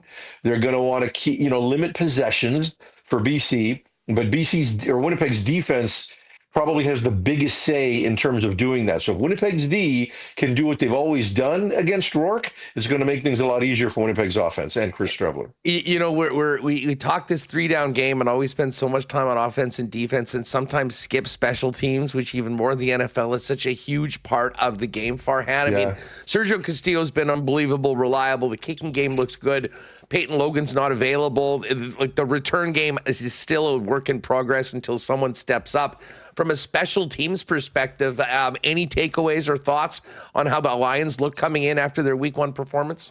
They looked awful. Their kickers are great, right? They're like, Sean White will make field goals, and Carl Meyer is a big upgrade as a punter. His mishits are 45 yards, but sometimes he outkicks his coverage. So in terms of BC's ability to cover and their ability to block and create explosives in the return game, haven't seen it. Was not good at all against Edmonton. Even a decision-making standpoint, right? Rookie returner Jermaine Jackson, we've seen it millions of times from American returners, takes this ball out to the 3-yard line. Now, fortunately for him, BC goes 107 yards. But in terms of outside of the kickers, their BC special teams was not good enough. And Winnipeg's had a lot of success with their specials against BC over the years. Farhan Lalji with us, getting ready for kickoff tonight. It should be great. Just quickly, I wanted to ask you about the former BC quarterback. What did you think of VA's start in Calgary on the weekend? It was funny, the numbers didn't pop out, but that 38 points on the board certainly did. Yeah, I thought it was better than the numbers indicated because you look at it and you see no touchdowns, 2 interceptions. I thought he moved the ball well, and they were much more explosive, right? Like they pushed the ball down the field. I think every receiver had at least one catch of 10 yards or more. It's not something we saw in previous years with Jake Mayer at quarterback. So, you'd like to finish drives in the end zone, but they did have 3 rushing touchdowns in that game as well. So it's not like they weren't scoring. But I thought overall their offense looked more dynamic with VA than I've seen for the last 4 or 5 years for Calgary. Should be a great one tonight. We're all looking forward to it. I had to wait an extra week, but I imagine, Farhan, the start of the football season was welcome for you. I mean, you can only hang on those Canucks streets for so long right now in this offseason. Well, this season far too long. So I am very happy that we have kicked off the CFL season. Like late July, I'll be at NFL camps. My son's playing, so I'm at his spring camps and everything like that. We're going to Stanford next week for their camp. So it's football. It's all football. So all we need now truly is we need the U.S. president to sign an executive order to make sure hockey can never be played after May 30th. Then we'll all be happy. That might actually be the most popular thing that individual could have ever dropped north of the border right now. Yeah, let's do it. That would be the one thing. We can play hockey, Stanley Cup Final Game 7. That's got to be where it ends. We don't play hockey in June. Farhan, can't wait for tonight. All eyes on Princess Auto Stadium. Thanks so much for the time, and we'll look forward to catching up this season. Be well, my friend. Hey, Huston, just on my way out, I do want to say a congratulations to Paul Friesen and Judy Owen for their induction into the Canadian Football Hall of Fame to the media wing. I got inducted last year, so I know how much the honor means, and it is well-deserved. Both of them do a fantastic job. I hope they enjoy tonight's game. All right, great stuff with Farhan. Appreciate him jumping on the program today. Keeping my eye on the U.S. Open here. We'll do a full Breezy Bend golf report a little later on today. But a couple nice starts for Sam Burns, Sung Jae Im this afternoon. JJ Spawn still your leader. But we're going to get to some hockey, and we'll see what Brando has to say about the upcoming Bomber season as well. Coming up in just a minute. Hey, if you are headed down to the game tonight, and you're realizing, man, I got to get some new Bomber gear before things get going, head on over to Royal Sports this afternoon or anytime, because Royal is ready for Bomber season. They've got tons of new pieces of Bomber merch that'll look great on you, tons that you won't find anywhere else, exclusive to Royal Sports.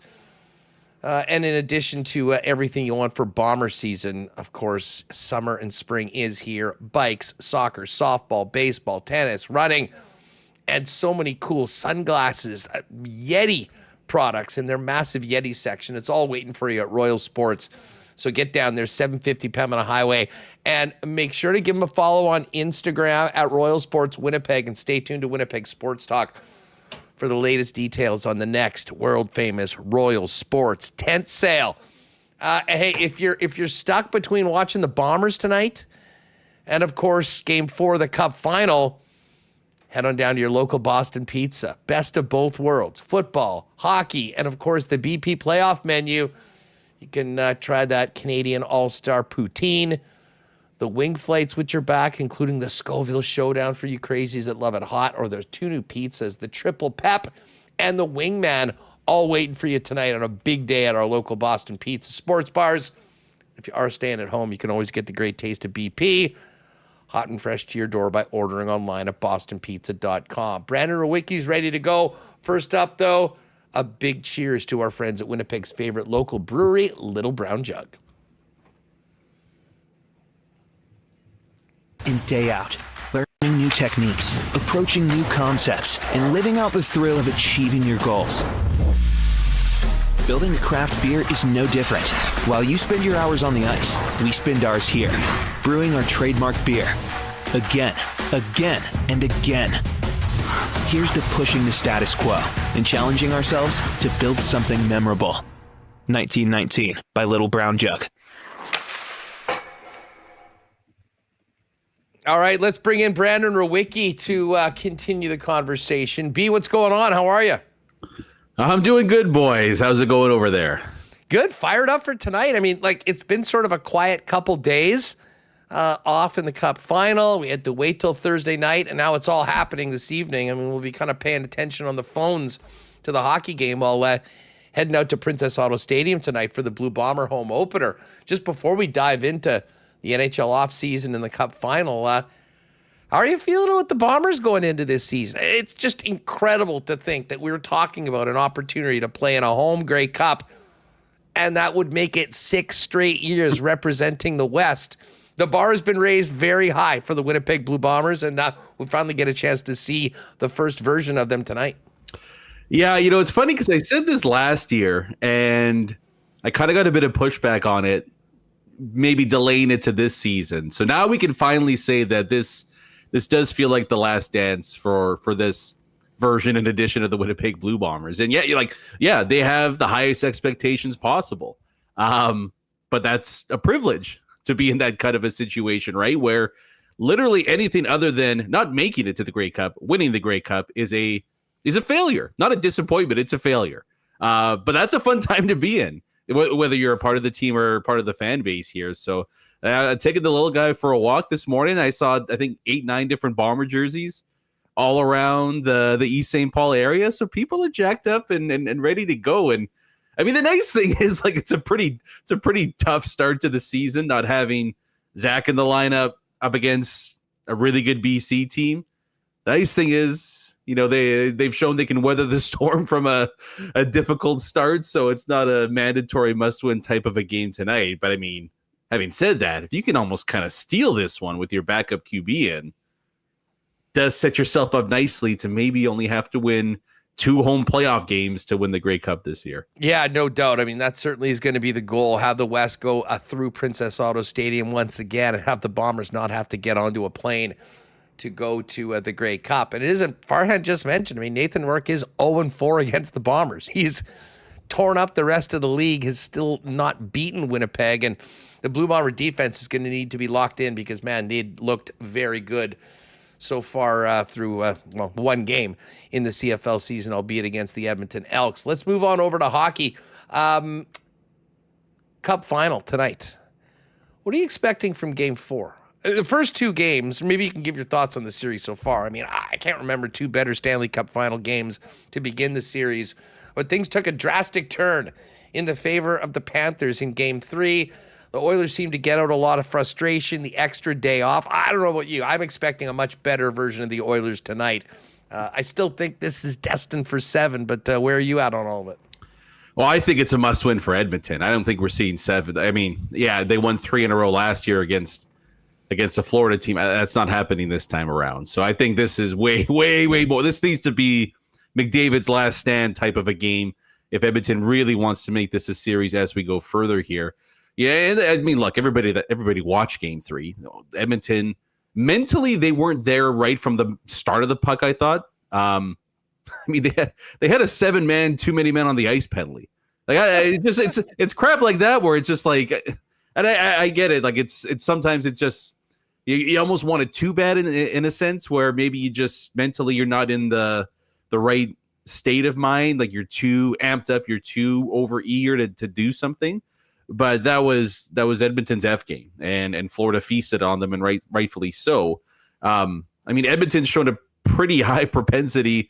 It was earlier on in the postseason, but I mean, they played 2 equally bad games against the LA Kings, and were completely on the ropes on a 9 count, and then found a way to reel off 4 straight wins. So it's not like this team is incapable of kind of flipping the script here. The one thing, though, that I think has just completely gotten glossed over because of the shenanigans at the end of the game, Edmonton kind of getting suckered into Florida, bringing out the worst in them.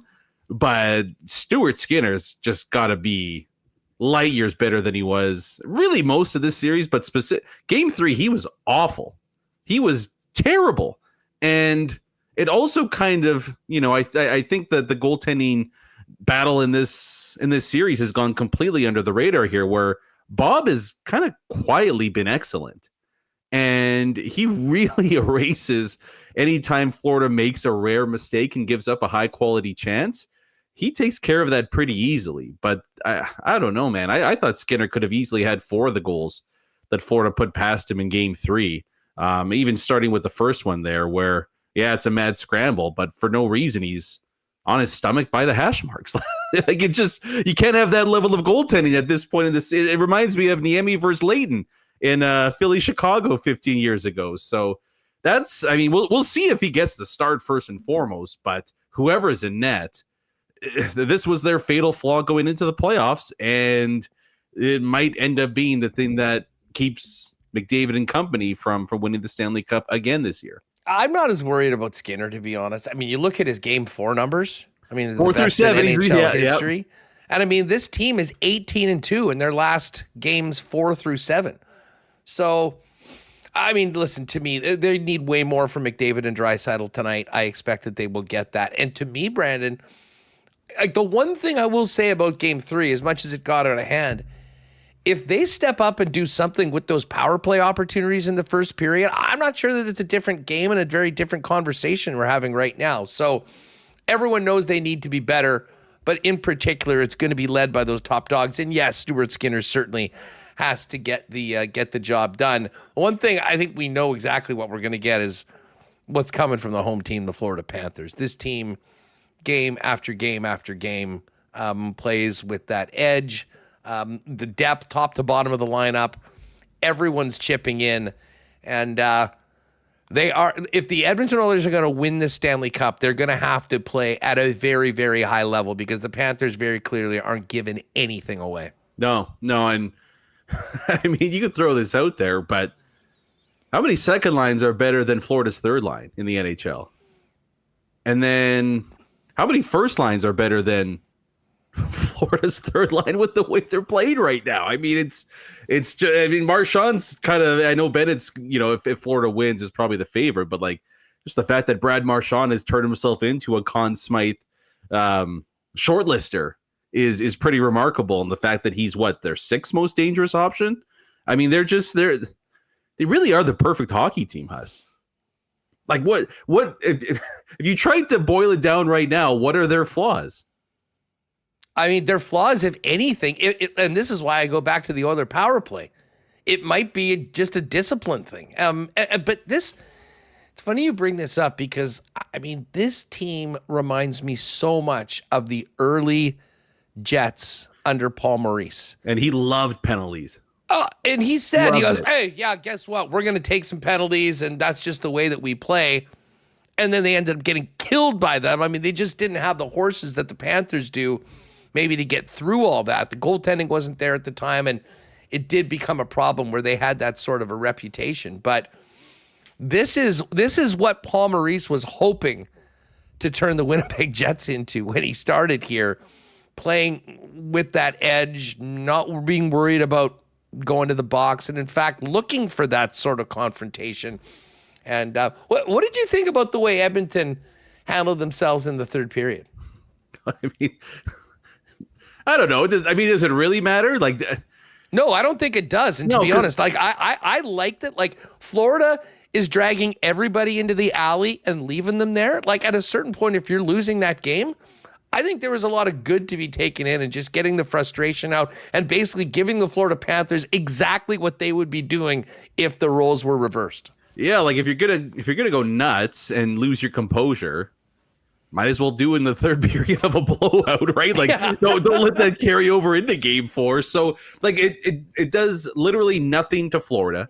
Like they know, like, hey, we got them. Like we got them in that game. And if you're Edmonton, it's just like we got to move on. Like it can't carry over into the next game, and I don't think it will either. It's just that's the way these things go sometimes. So, but the discipline part of it is interesting too, because Florida's penalty kill just kind of matches with what they do defensively all over the ice, and that's just maximum aggression and trying to take away as much time and space as possible.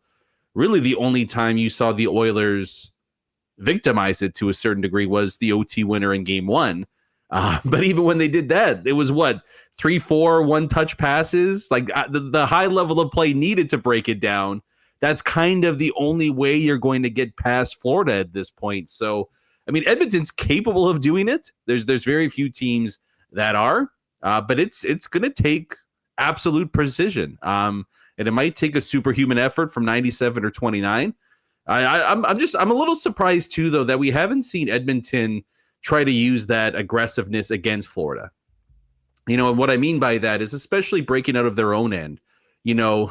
Instead of sending guys try to hit home run shots at the other blue line, kind of make a shorter pass, coax Florida in, and then you hit somebody in stride with some speed going back the other way, and you might find yourself with an odd man opportunity or two. They haven't really attempted that too much. It's just been a lot of the same hope, lob it up into the neutral zone area, and then we'll try to get the puck through that way. And I just don't think that's a recipe for long-term success against Florida. So we'll see if there's any adjustments to be made from Edmonton's side here. I think the obvious one, they got to get John Klingberg out of the lineup immediately. It's not going to determine Game 4, but it's going to give them a lot better chance to win, whether it's Stetcher or pretty much anybody else they can put in there.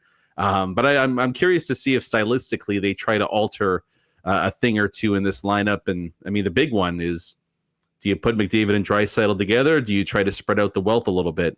Personally, when I see McDavid and Draisaitl out there at the same time, I think that's a win for the other team, because we just got to survive those minutes, and we feel pretty good about coming on top there. Edmonton obviously feels differently about that, though. To answer your question, Stewie Skins will start in net tonight. John Klingberg is out, replaced by Troy Stetcher. And, a guy that throughout his entire career has been a point-per-game player in the playoffs. Jeff Skinner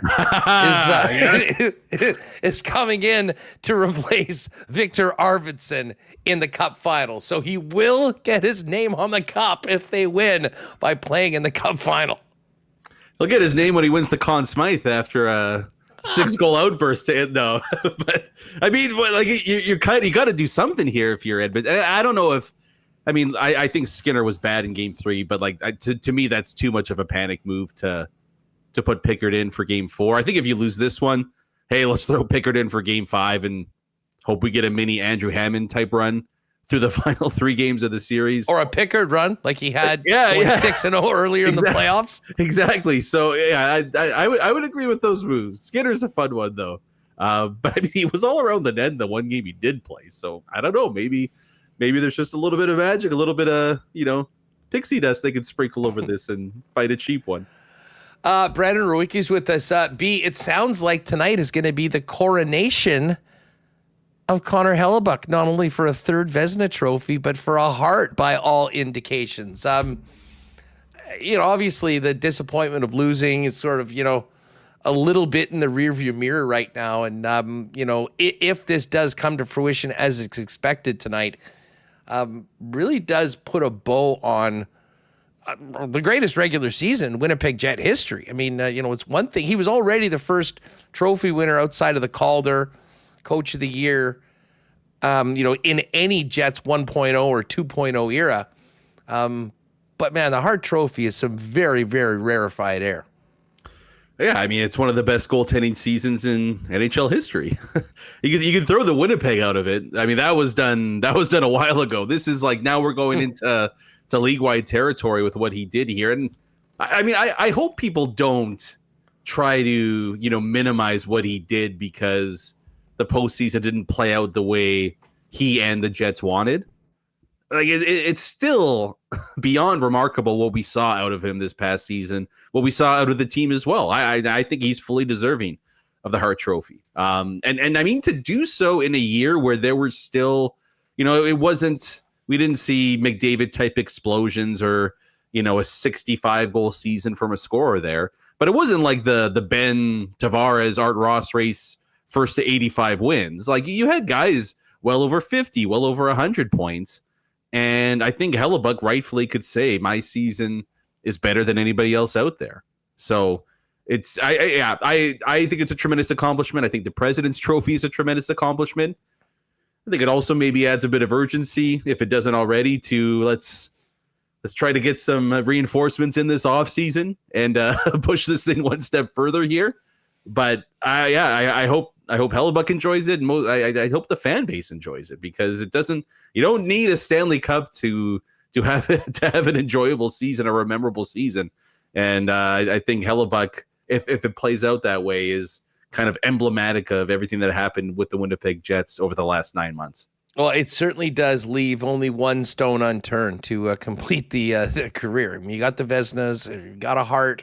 He's always said the trophy that he does want to get is a Stanley Cup. And I do think surviving round one, playing the way he did in the second half of Game 7, winning in double overtime, and then the way he played in the Dallas series, I think does bode well moving forward. But again, tonight it'll be a celebration, presumably, of one of the great goaltending seasons in NHL history, and the first Winnipeg Jet ever to get their hands on the National Hockey League's most valuable player trophy. You mentioned those reinforcements.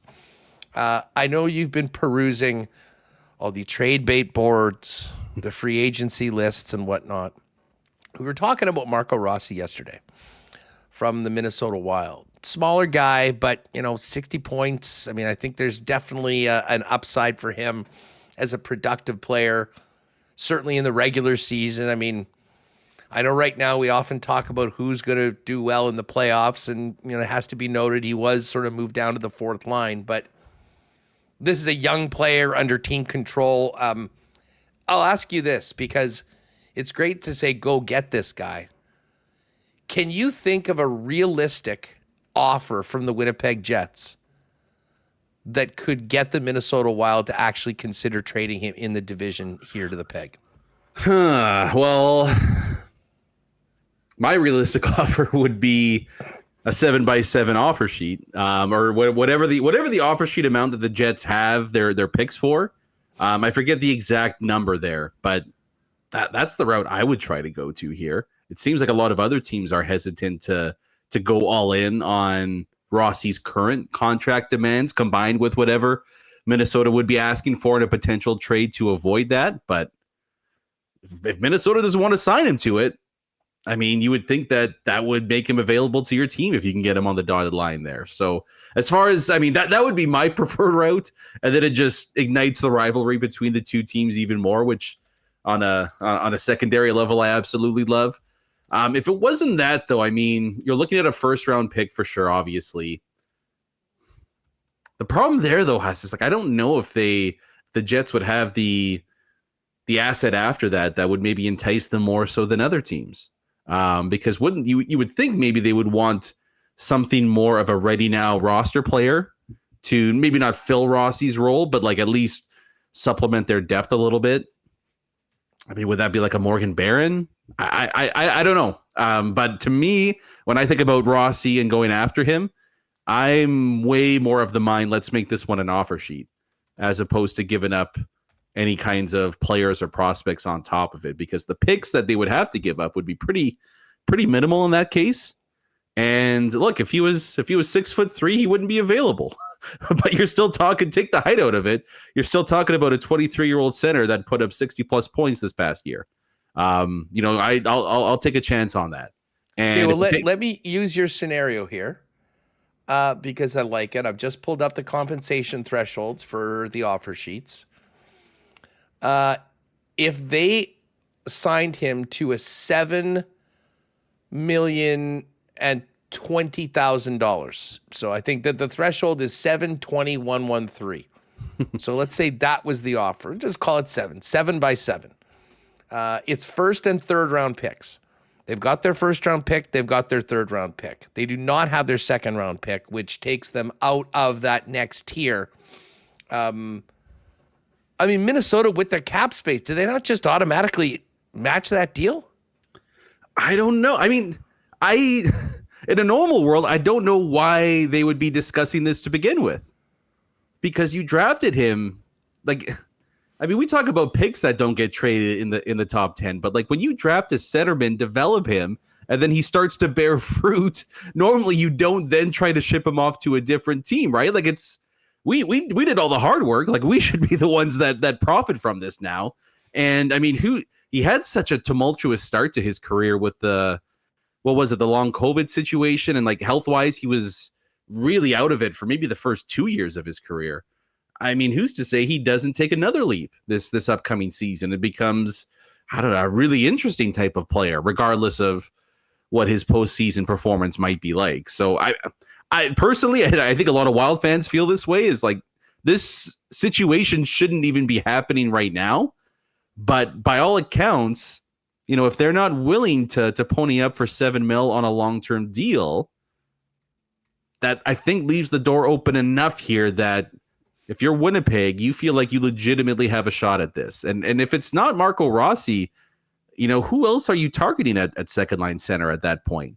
Because guess what? If he agrees to sign, you don't have to have him waive a no trade clause or a no movement clause. Like, it makes things I know there's hoops that need to be jumped through here, but it makes it a lot easier than name your other 5-6 interesting targets that could be available via trade. Never mind free agency. So, speaking of offer sheets, over or under 0.5 offer sheets signed this year in the National Hockey League offseason.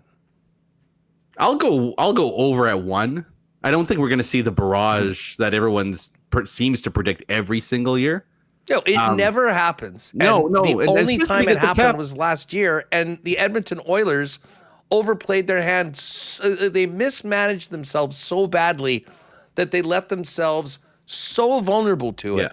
I mean, with the cap going up, like, I just can't, especially a team like Minnesota with all this money coming off the cap, I can't wrap my head around any realistic situation that is really going to happen. I mean, I think it might be, if it does happen, I think we're talking about actually cheaper players that are in situations where the team might be ready to move on from the player and realize, this might be the best way for us to go about it. Yeah, I think the most realistic one is definitely Maverick Bourque in Dallas, where I forget the compensation, but somebody could offer $3-4 million. You give up a second round pick and he's yours. And Dallas just clearly doesn't have the cap space to fit that in and potentially reshape their team. And that to me that's a no-brainer bet. Like, yeah, well, we'll give up a second rounder for a guy that scored at a pretty high level in the AHL at the very least.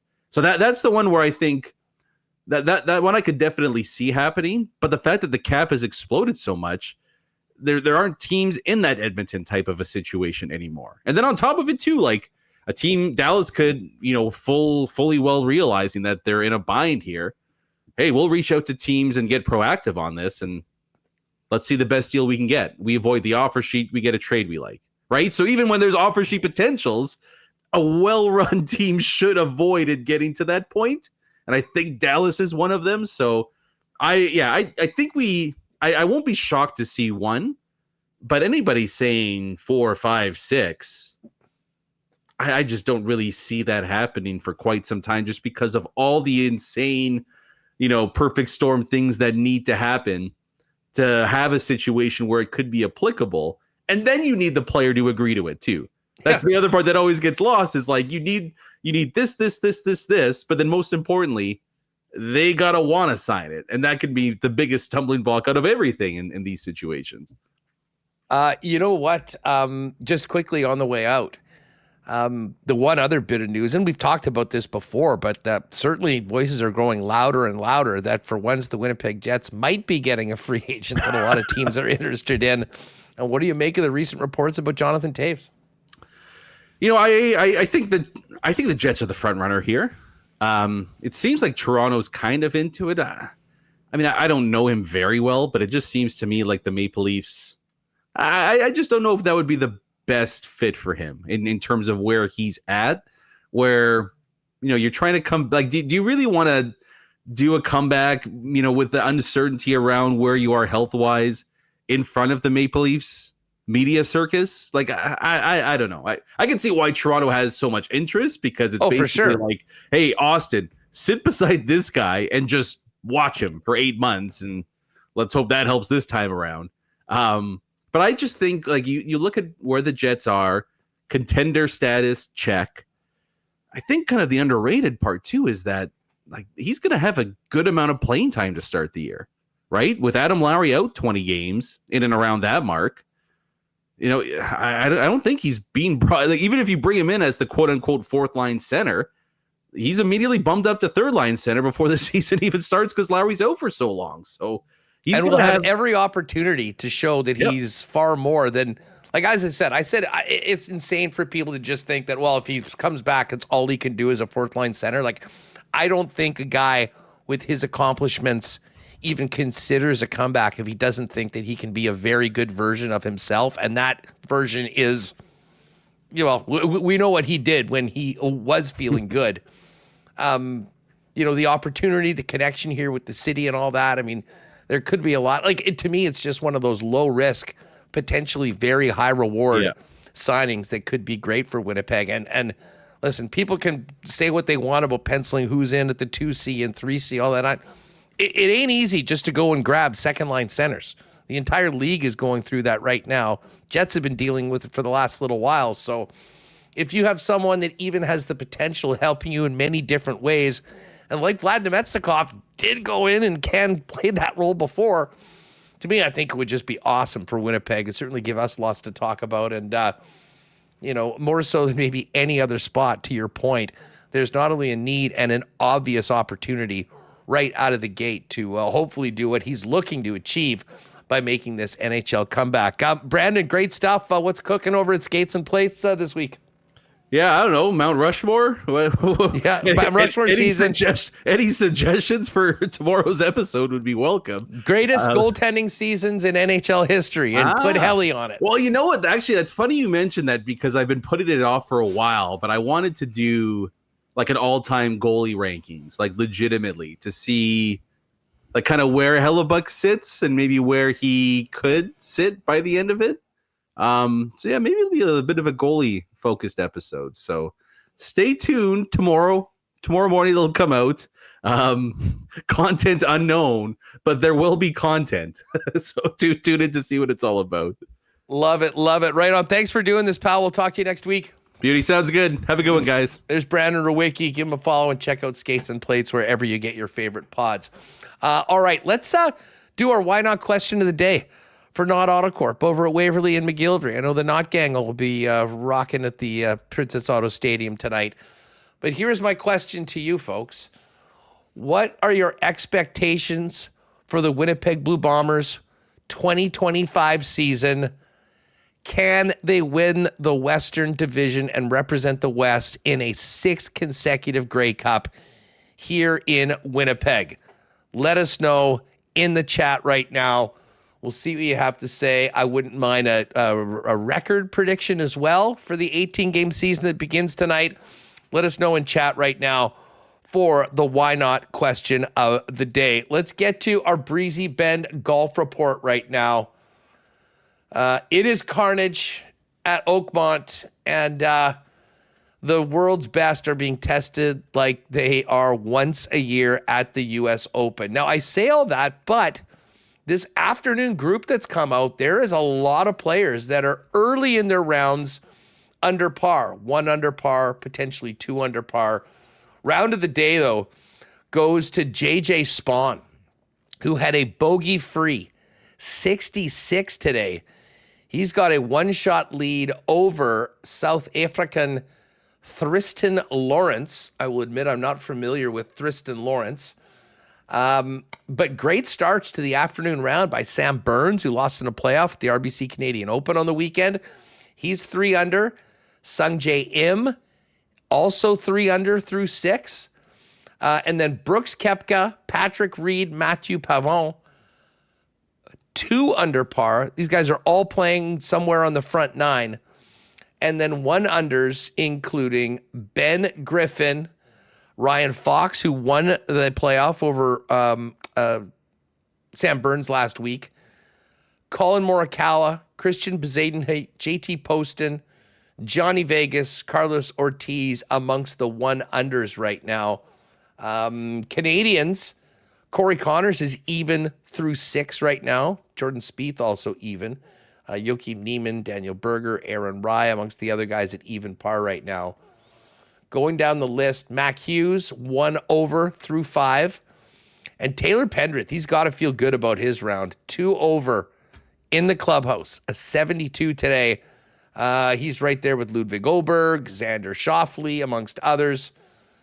Justin Thomas, Sepp Straka. Rory McIlroy had a tough finish. He finished at 4 over. But again, that will be fine today. Tommy Fleetwood, 4 over. Matty Fitzpatrick, former U.S. Open champ Wyndham Clark, all 4 over. Phil was 4 over. Phil Mickelson. Nick Taylor's 4 over through 7. Tough start for Nick. And then you keep on going down. If you're wondering just how bad it got for some players today, Justin Hicks, 14 over, 84. Justin Lower, 83, 13 over. Matt McCarty chipped in on the 18th hole for birdie to shoot 82. The Ams are having a tough time. They're getting around in like about 10 over. Shane Lowry was 9 over today. So some big numbers out there, but nice starts for the afternoon round. Scotty Scheffler, by the way, I believe is still at 1 over par right now. Yeah, he's 1 over, as is John Rahm right now. They're both playing their 8th hole of the afternoon. Our golf reports all brought to you by Breezy Bend, home of the 2025 Manitoba Open. If you'd like more information on getting on the waiting list for next year, maybe making Breezy your long-term golfing home for you and your family, give our pal Corey Johnson a call at 895-7205 or visit breezybend.ca for more information. Let's get to fan feedback, brought to you by Fans First, your number one spot for buying and selling tickets on the resale market here in Winnipeg. And listen, if you're looking to go to the game tonight, you got to get over to Fans First. Always a good chance someone's going to have an extra pair of tickets and sell them sort of late. You can get in because for the 6th or 7th straight time, the Winnipeg Blue Bombers are sold out tonight. Fans First is where you'll find the best prices on tickets with no fees. What you see is what you pay. And, of course, great customer service in the number one spot for selling tickets as well. Johnny Bender says 11-7 record. I predict losing in the West Finals. I'm praying I'm wrong. Larry says Bombers will be fine and could win. Julian Labossi, I think it'll be a dogfight between Winnipeg and BC for first in the West. Not sure who wins. Cup is attainable. I feel 12-6. Julian, what's interesting, if you do feel it's Winnipeg and BC, this game tonight could very well end up being very, very important when it comes to that season series between these two teams. Running man, Rider guy, hoping Bombers and Riders meet in the West Final. Think West will be a dogfight this year. Phyllis says, I think the Bombers will be in the Grey Cup in Winnipeg at the end of this season and feel reasonably sure they can get back in the win column for the Grey Cup, and says 13-5. Jay Miller, 10-8. Leslie Mitchnuck, 12-6, battling BC for first, win the West Final, and win the Grey Cup at home. And it's your boy, Bruce, 12-6 too. Bombers and Lions battling for top spot. Well, everyone likes both of these teams tonight. It should be a real good one down at Canada Life Center. All right, we'll get to, we've actually got a little cooked up a Cool Bet exclusive for tonight's game, which we will get to in a minute. But we hooked up just a little earlier today with Neil Smith.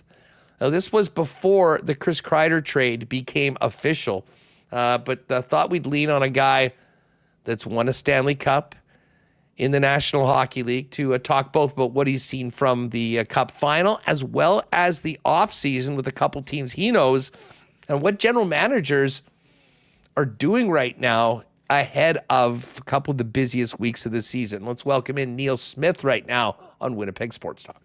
All right, what a treat to welcome back former NHL general manager, Stanley Cup champ, and the host of the NHL Wraparound podcast, Neil Smith, to the program. Neil, thanks so much for doing this, and great to chat again. How are you? Andrew, it's my pleasure to be on in Winnipeg. I'm doing well. I mean, it's getting hot down here in South Carolina at this time of year. It starts to get to the point where if you're out there too long and do much more than just breathe, sweat starts coming down. So it's... But it's still better than the cold. Yeah, no, I hear that. Things have been heating up in the Stanley Cup Final as well. Game 3 got a little off the rails, but man, did we have two classics in Game 1 and 2 in Edmonton. Just thoughts on this rematch so far between the Oilers and the defending champion Florida Panthers.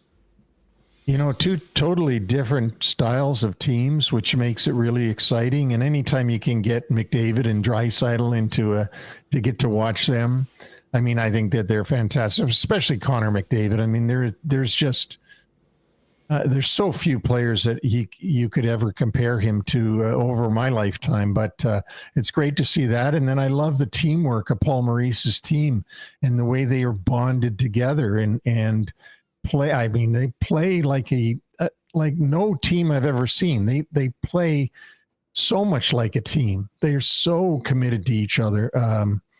That's really exciting too. From a team building perspective, how did the Panthers get there? Because the one thing, I mean, listen, there's a lot of really talented teams. There's a lot of teams that have guys that can score. The one thing that the Florida Panthers have that no one seems to come even close to matching is the edge and the nasty that they play with, Neil. It certainly seems like that is part of their identity, and it's something that I think everyone watches these playoffs and go, oh, we'd love to have that, but easier said than done.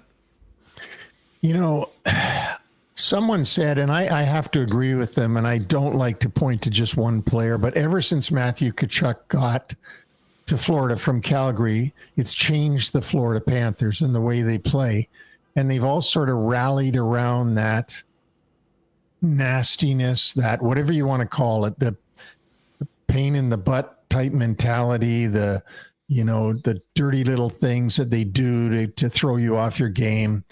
And they've got a bunch of them that are doing this. And so, I give all the credit in the world to Bill Zito and the way he's built this team. And we had a discussion this morning about no state tax for the Florida teams and all this. And I don't buy that. I think Zito and Julien Brisebois in Tampa have done a magnificent job of building their teams. And I think Edmonton obviously has done a good job too. But when you keep getting first overall picks, sooner or later, you got to be good. Yeah, that was a nice little bit of fortune that handed them Connor McDavid after so many number ones. And listen, Nuge has been a good one. Yakupov was a disaster. Ironically, the Draisaitl pick wasn't a number one overall pick. It was third for all those other ones. But again, I mean, top end picks in the draft will more often than not turn into top players, although I don't think anyone's got the 1-2 punch that Edmonton has right now. Hey, Neil, this is a time where 30 teams are preparing for already into the offseason. We've got free agency coming up. There's plenty of players that may change due to trade. The success of the Panthers, how does that affect other GMs?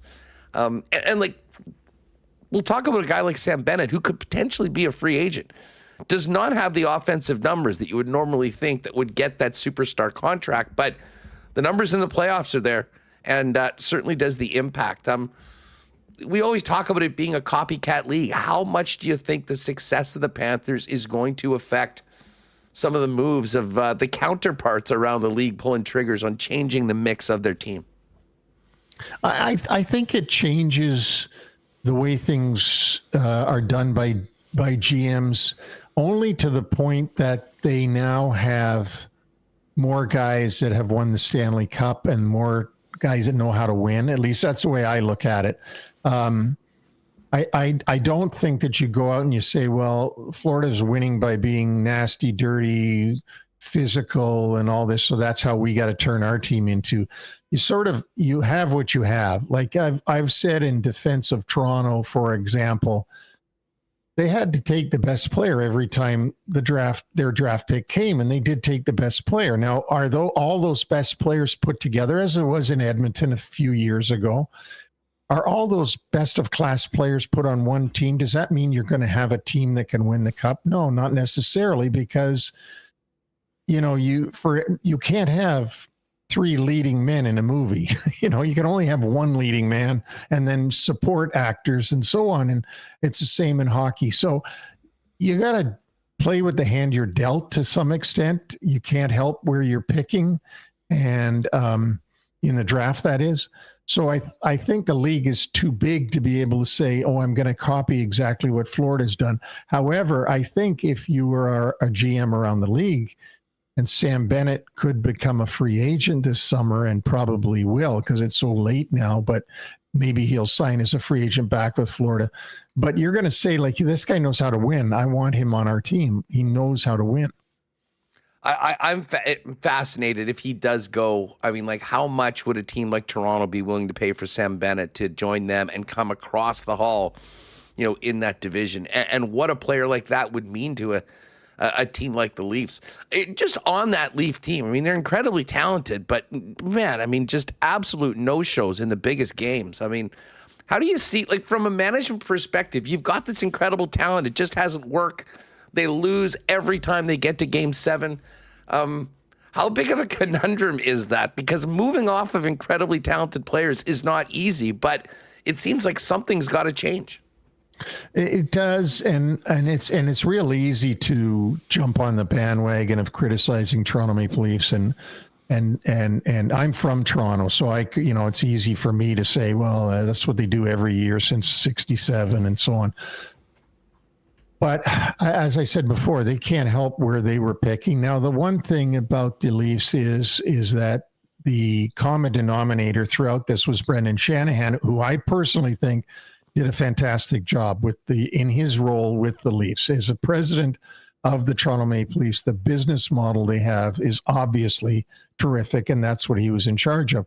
One of the problems that I see for them is that they've had 3 different general managers in a very short period of time. So are they all thinking the same way? I don't think that Lamoriello thought the same way as Dubas, and I don't think Treliving thinks the same way as Dubas. So you've got that bit of a change of the architect coming into trying to finish the building off. But what I think they need is some players there, and Berube has done a good job, and Berube is a guy that knows how to win. Obviously, he did it in St. Louis, and he did it during his career, not necessarily the Cup, but he did do it. But you need people in that locker room that know how to win when the times get tough. When you start squeezing your stick, you need people in there that say, hey, hold on here a minute.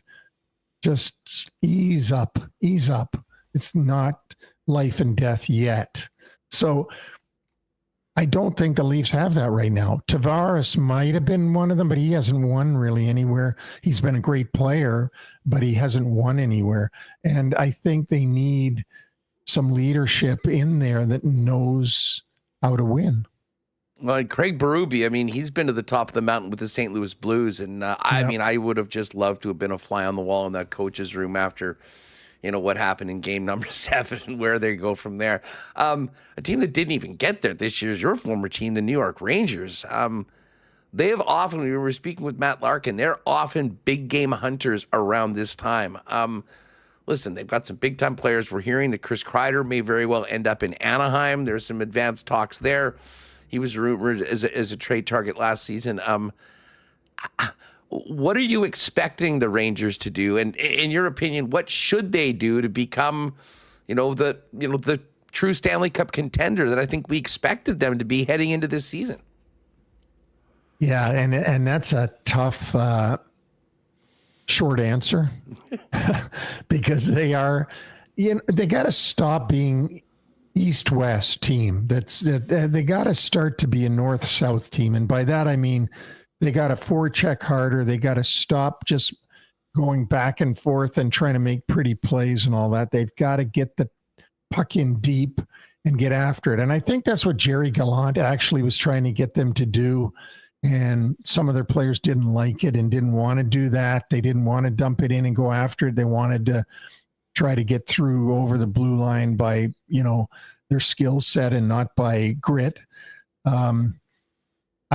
I would expect that they're going to do some major things. I think they're trying to majorly overhaul the team. I said it earlier today, and I'll say it to you, Andrew.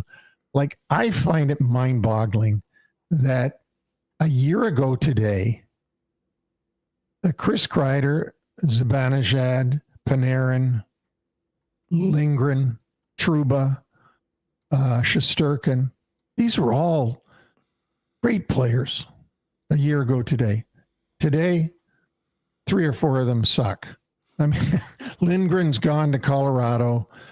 Trouba was, booted out basically and sent to Anaheim.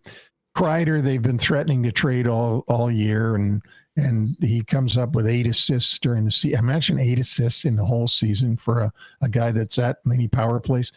Now they're trying to boot him out. I wouldn't be surprised if they try to do something with Zibanejad. And I just find it mind-boggling. I mean, they go from President's Trophy to hating the team in less than a calendar year, and most of the damage was friendly fire.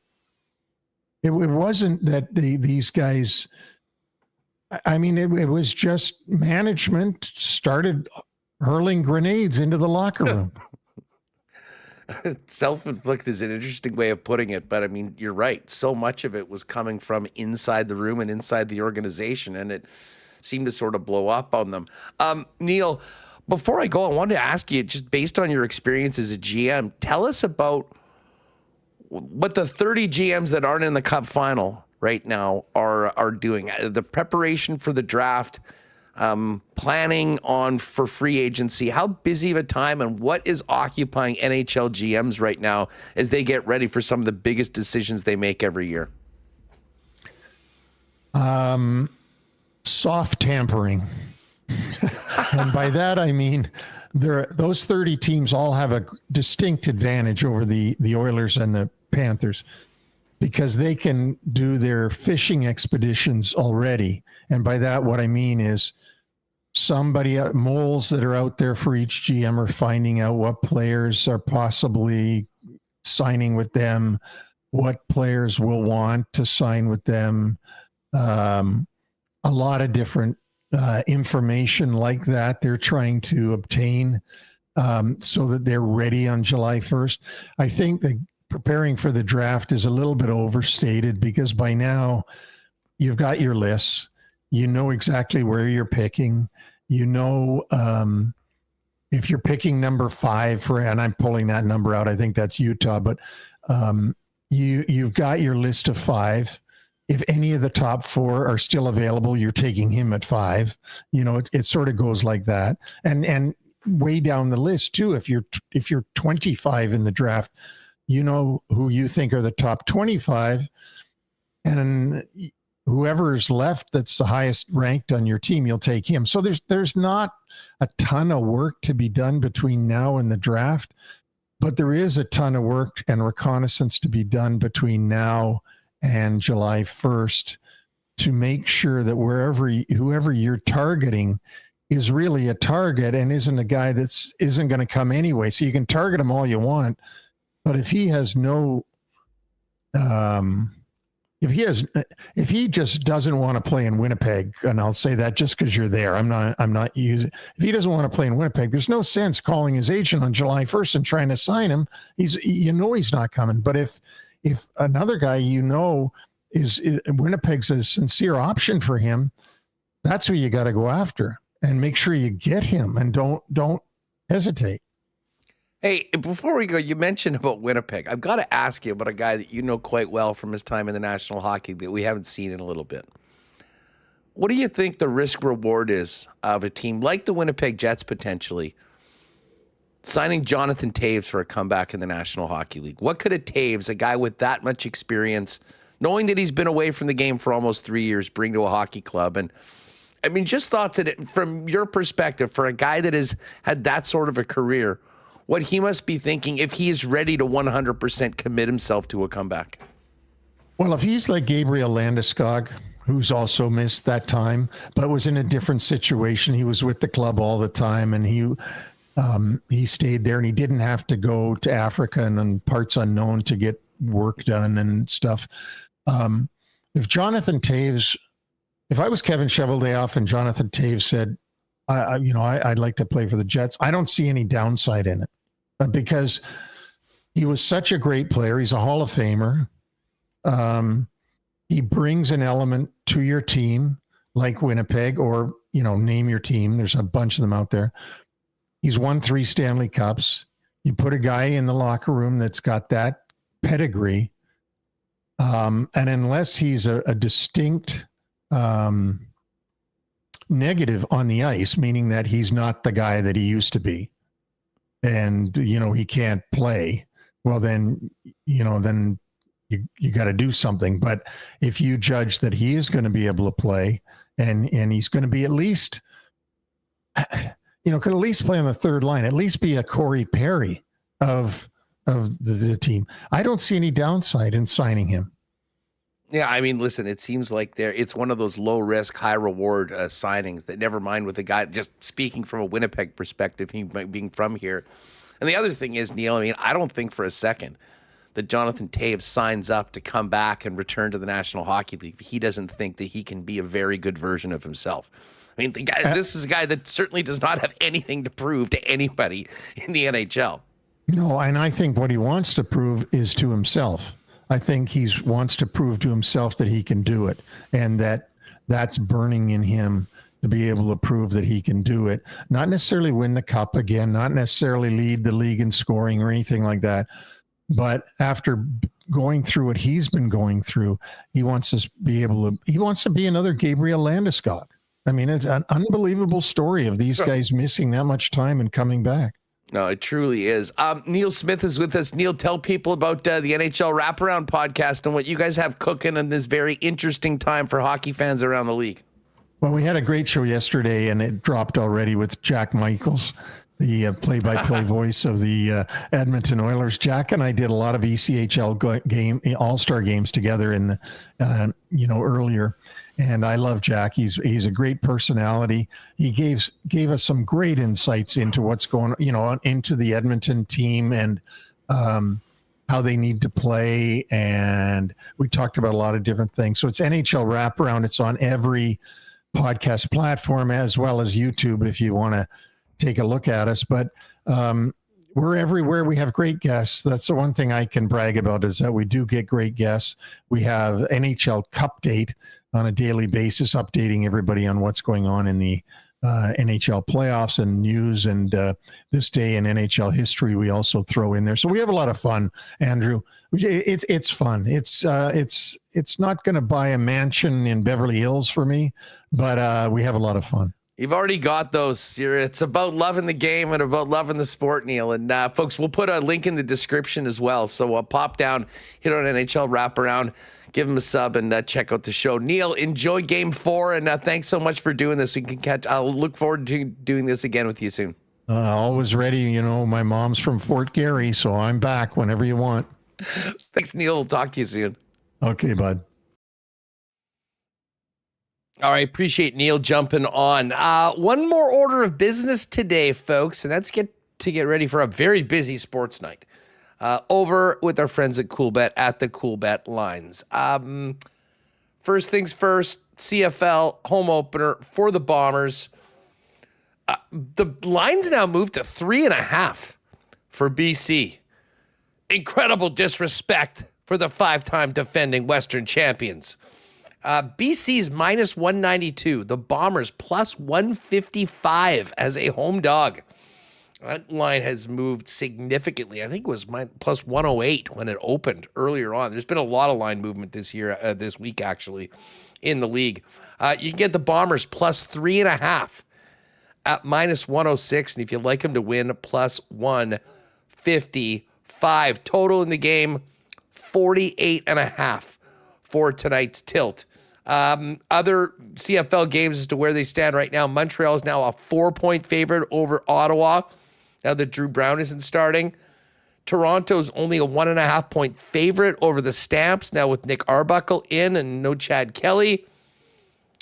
And the Ticats 3.5-point home dogs to the Rough Riders for the finale as part of the Saturday night doubleheader. Stanley Cup. Oh, I should say in the exclusives, Winnipeg Sports Talk Parlay today. We've kept it simple. Brady Oliveira, 65 or more rushing yards, a touchdown for Brady, and the Bombers to win, boosted to plus 400, 4-1. Ride with me if you'd like that over in the CoolBet exclusives. And then the Stanley Cup Final. This was plus 131 earlier. Now Edmonton plus 126. Still a road underdog tonight. Florida minus 148. Total for the game is 6 as well. And the series price remains Edmonton plus 210, Florida minus 256 for the series. All sorts of totals that you can still get up for the rest of the series, as well as who's going to get the cup handed to them first and all that. So you can jump on over that if you like those more exotic props. But Cup Final tonight, Bomber home opener. Of course, we got baseball and U.S. Open live betting right now. Scotty Scheffler has had a couple of hiccups. He was plus 280. He's now 4-1. Morikawa, JJ Spawn 12-1. John Rahm 16-1. Bryson DeChambeau 18. Siwoo Kim 18. Ludwig Oberg, Brooks Koepka, Joachim Niemann 22, and Sam Burns 25-1. They'll be updating that all along. And you can actually get on round one betting too if you would like to do that. I do like my lineup in our WST DraftKings. Looking good so far, but need our guy Sam Burns to get a few birdies after giving up a couple on the last couple of holes. JJ Spawn, still your leader at Oakmont. Thurston Lawrence, Sung Jae Im, and Rasmus Niergaard Paterson, 3 under right now. 2 unders, Brooks Koepka, Sam Burns, although I think Burns gave one back, so I think he's at 1. Patrick Reed, Matthew Pavon, and amateur Justin Hastings. All right, let's get Remo in here before we're done. Remo, a lot of talk about the special food item today at the game. The 5-pound burrito. Now, we, of course, did tackle the yard dog last season. The yard dog was one thing. This 5-pound burrito, though, is next level. I mean, that you want to talk about something that's going to sit in your gut. Holy smokes. Like I'm not sure that I could would be up to this challenge. I know Schnitzy was trying to get some takers that might be able to come in on the $60 5-pound burrito.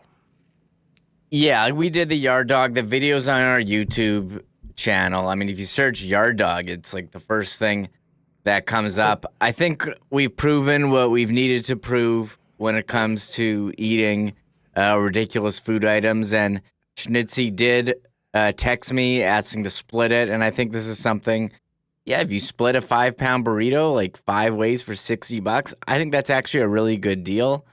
Like, I don't think you and Leah should split one together. Yeah. She could probably take down half of one of those, huh? I'm going with my wife to the game. I don't need to impress her by eating large quantities of food. So she think you're so cool. Yeah, I don't, so I don't gonna pass. Like, I would probably take a bite. Someone wants to offer it to me. I'm curious. I'd like to hold it, but I think it's just for like social media engagement, right? These big food Clicks, items, lights, and well, you certainly will Work take for care us. of your hunger.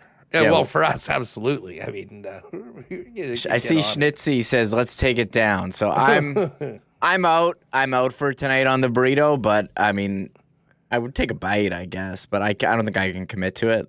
Anyone that's in the chat right now, Schnitzy is Schnitzy. going to bring a plastic knife. I do want to see some video of people tackling this thing, though, tonight. I do remember we got the yard dog, and I asked for a knife to cut it, and they told me they weren't allowed to have knives there. It was very disappointing, and I had to like rip it with my hand. So I'm not sure. I'm not sure if they have that for this burrito, but that was a bummer when we were doing the. There's a lot of work. I don't dog. rule out taking part in another video at some point this season for one of these monster food items they're bringing up for games. But I'm going to leave that to the rest of the crew for the 5-pound burrito tonight. Although, Zach, maybe I'll see you at the game tonight, and things can always change. But the 5-pound burrito, please, if you do engage in this, send us a picture, tweet us at Sports Talk WPG to get the social media credit you richly deserve for taking on a challenge like this tonight at the Bomber game. I feel good about this game tonight. I know the line's been going the other way, but that often means good things if you're on the other side, Remis. I think the Bombers, even without Zach Caleros, can get this done. Looking for a big night for Brady Oliveira and the Blue Bomber defense.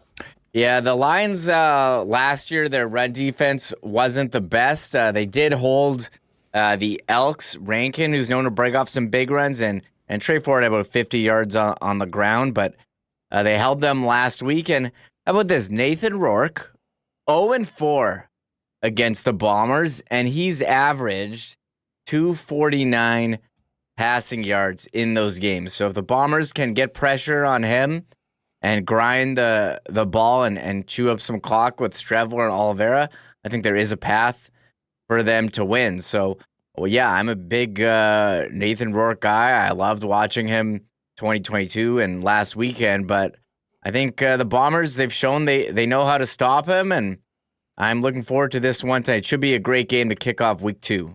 Yeah, beautiful night tonight. 7:30 kickoff. Again, if you are planning on driving, I would recommend you don't. Get some extra time because University Crescent's down to one lane. It's going to take it'll take a bit to get in and out. And if you haven't tried the rapid transit, I highly recommend it, whether you do park and ride or just take the blue line from downtown or somewhere along the way. It's super convenient. It's quick. And as I said, I tried it once, and now that's how I pretty much get to all of the games. That is going to do it for us. Hang tight. In a few hours, we should have the official coronation of one Connor Hellebuyck as not only the Vezina Trophy winner, but the Hart Trophy winner. Congrats in advance to all you WSTers who jumped on those futures for Helly for Hart over at Coolbet. Can't wait to look at my account a little later on tonight. And in the meantime, watch a little golf, get a couple in ya, and get out to the park tonight for another sold-out Blue Bomber game to kick off the 2025 season at Princess Auto. Thanks to all the sponsors that make the show happen each and every day, to Neil Smith, to Brandon Rewucki, to Ed Tait, and who am I missing that came on with us earlier? Farhan? Oh, Farhan Lalji, of course, as we talked about the game. God, that's so long ago. There's so much going on the show today. Great to have Farhan on as well. Folks, enjoy the game tonight. And tomorrow, big Friday episode, Jeff Hamilton will break down the game for the Bombers, and we will talk about Connor Hellebuyck's Hart Trophy winning season, assuming everything goes as expected, with Ken Wiebe of Hacksaw Jump on as well, and get you ready for a big sports weekend. That's going to do it for us. See you at Princess Auto Stadium tonight, everybody, and tomorrow right here, 1 o'clock on WST. Oh my God! Oh! Shut it down! Let's go home! Thanks for tuning in to Winnipeg Sports Talk Daily. Make sure to subscribe on YouTube and your favorite podcast feed at winnipegsportstalk.com.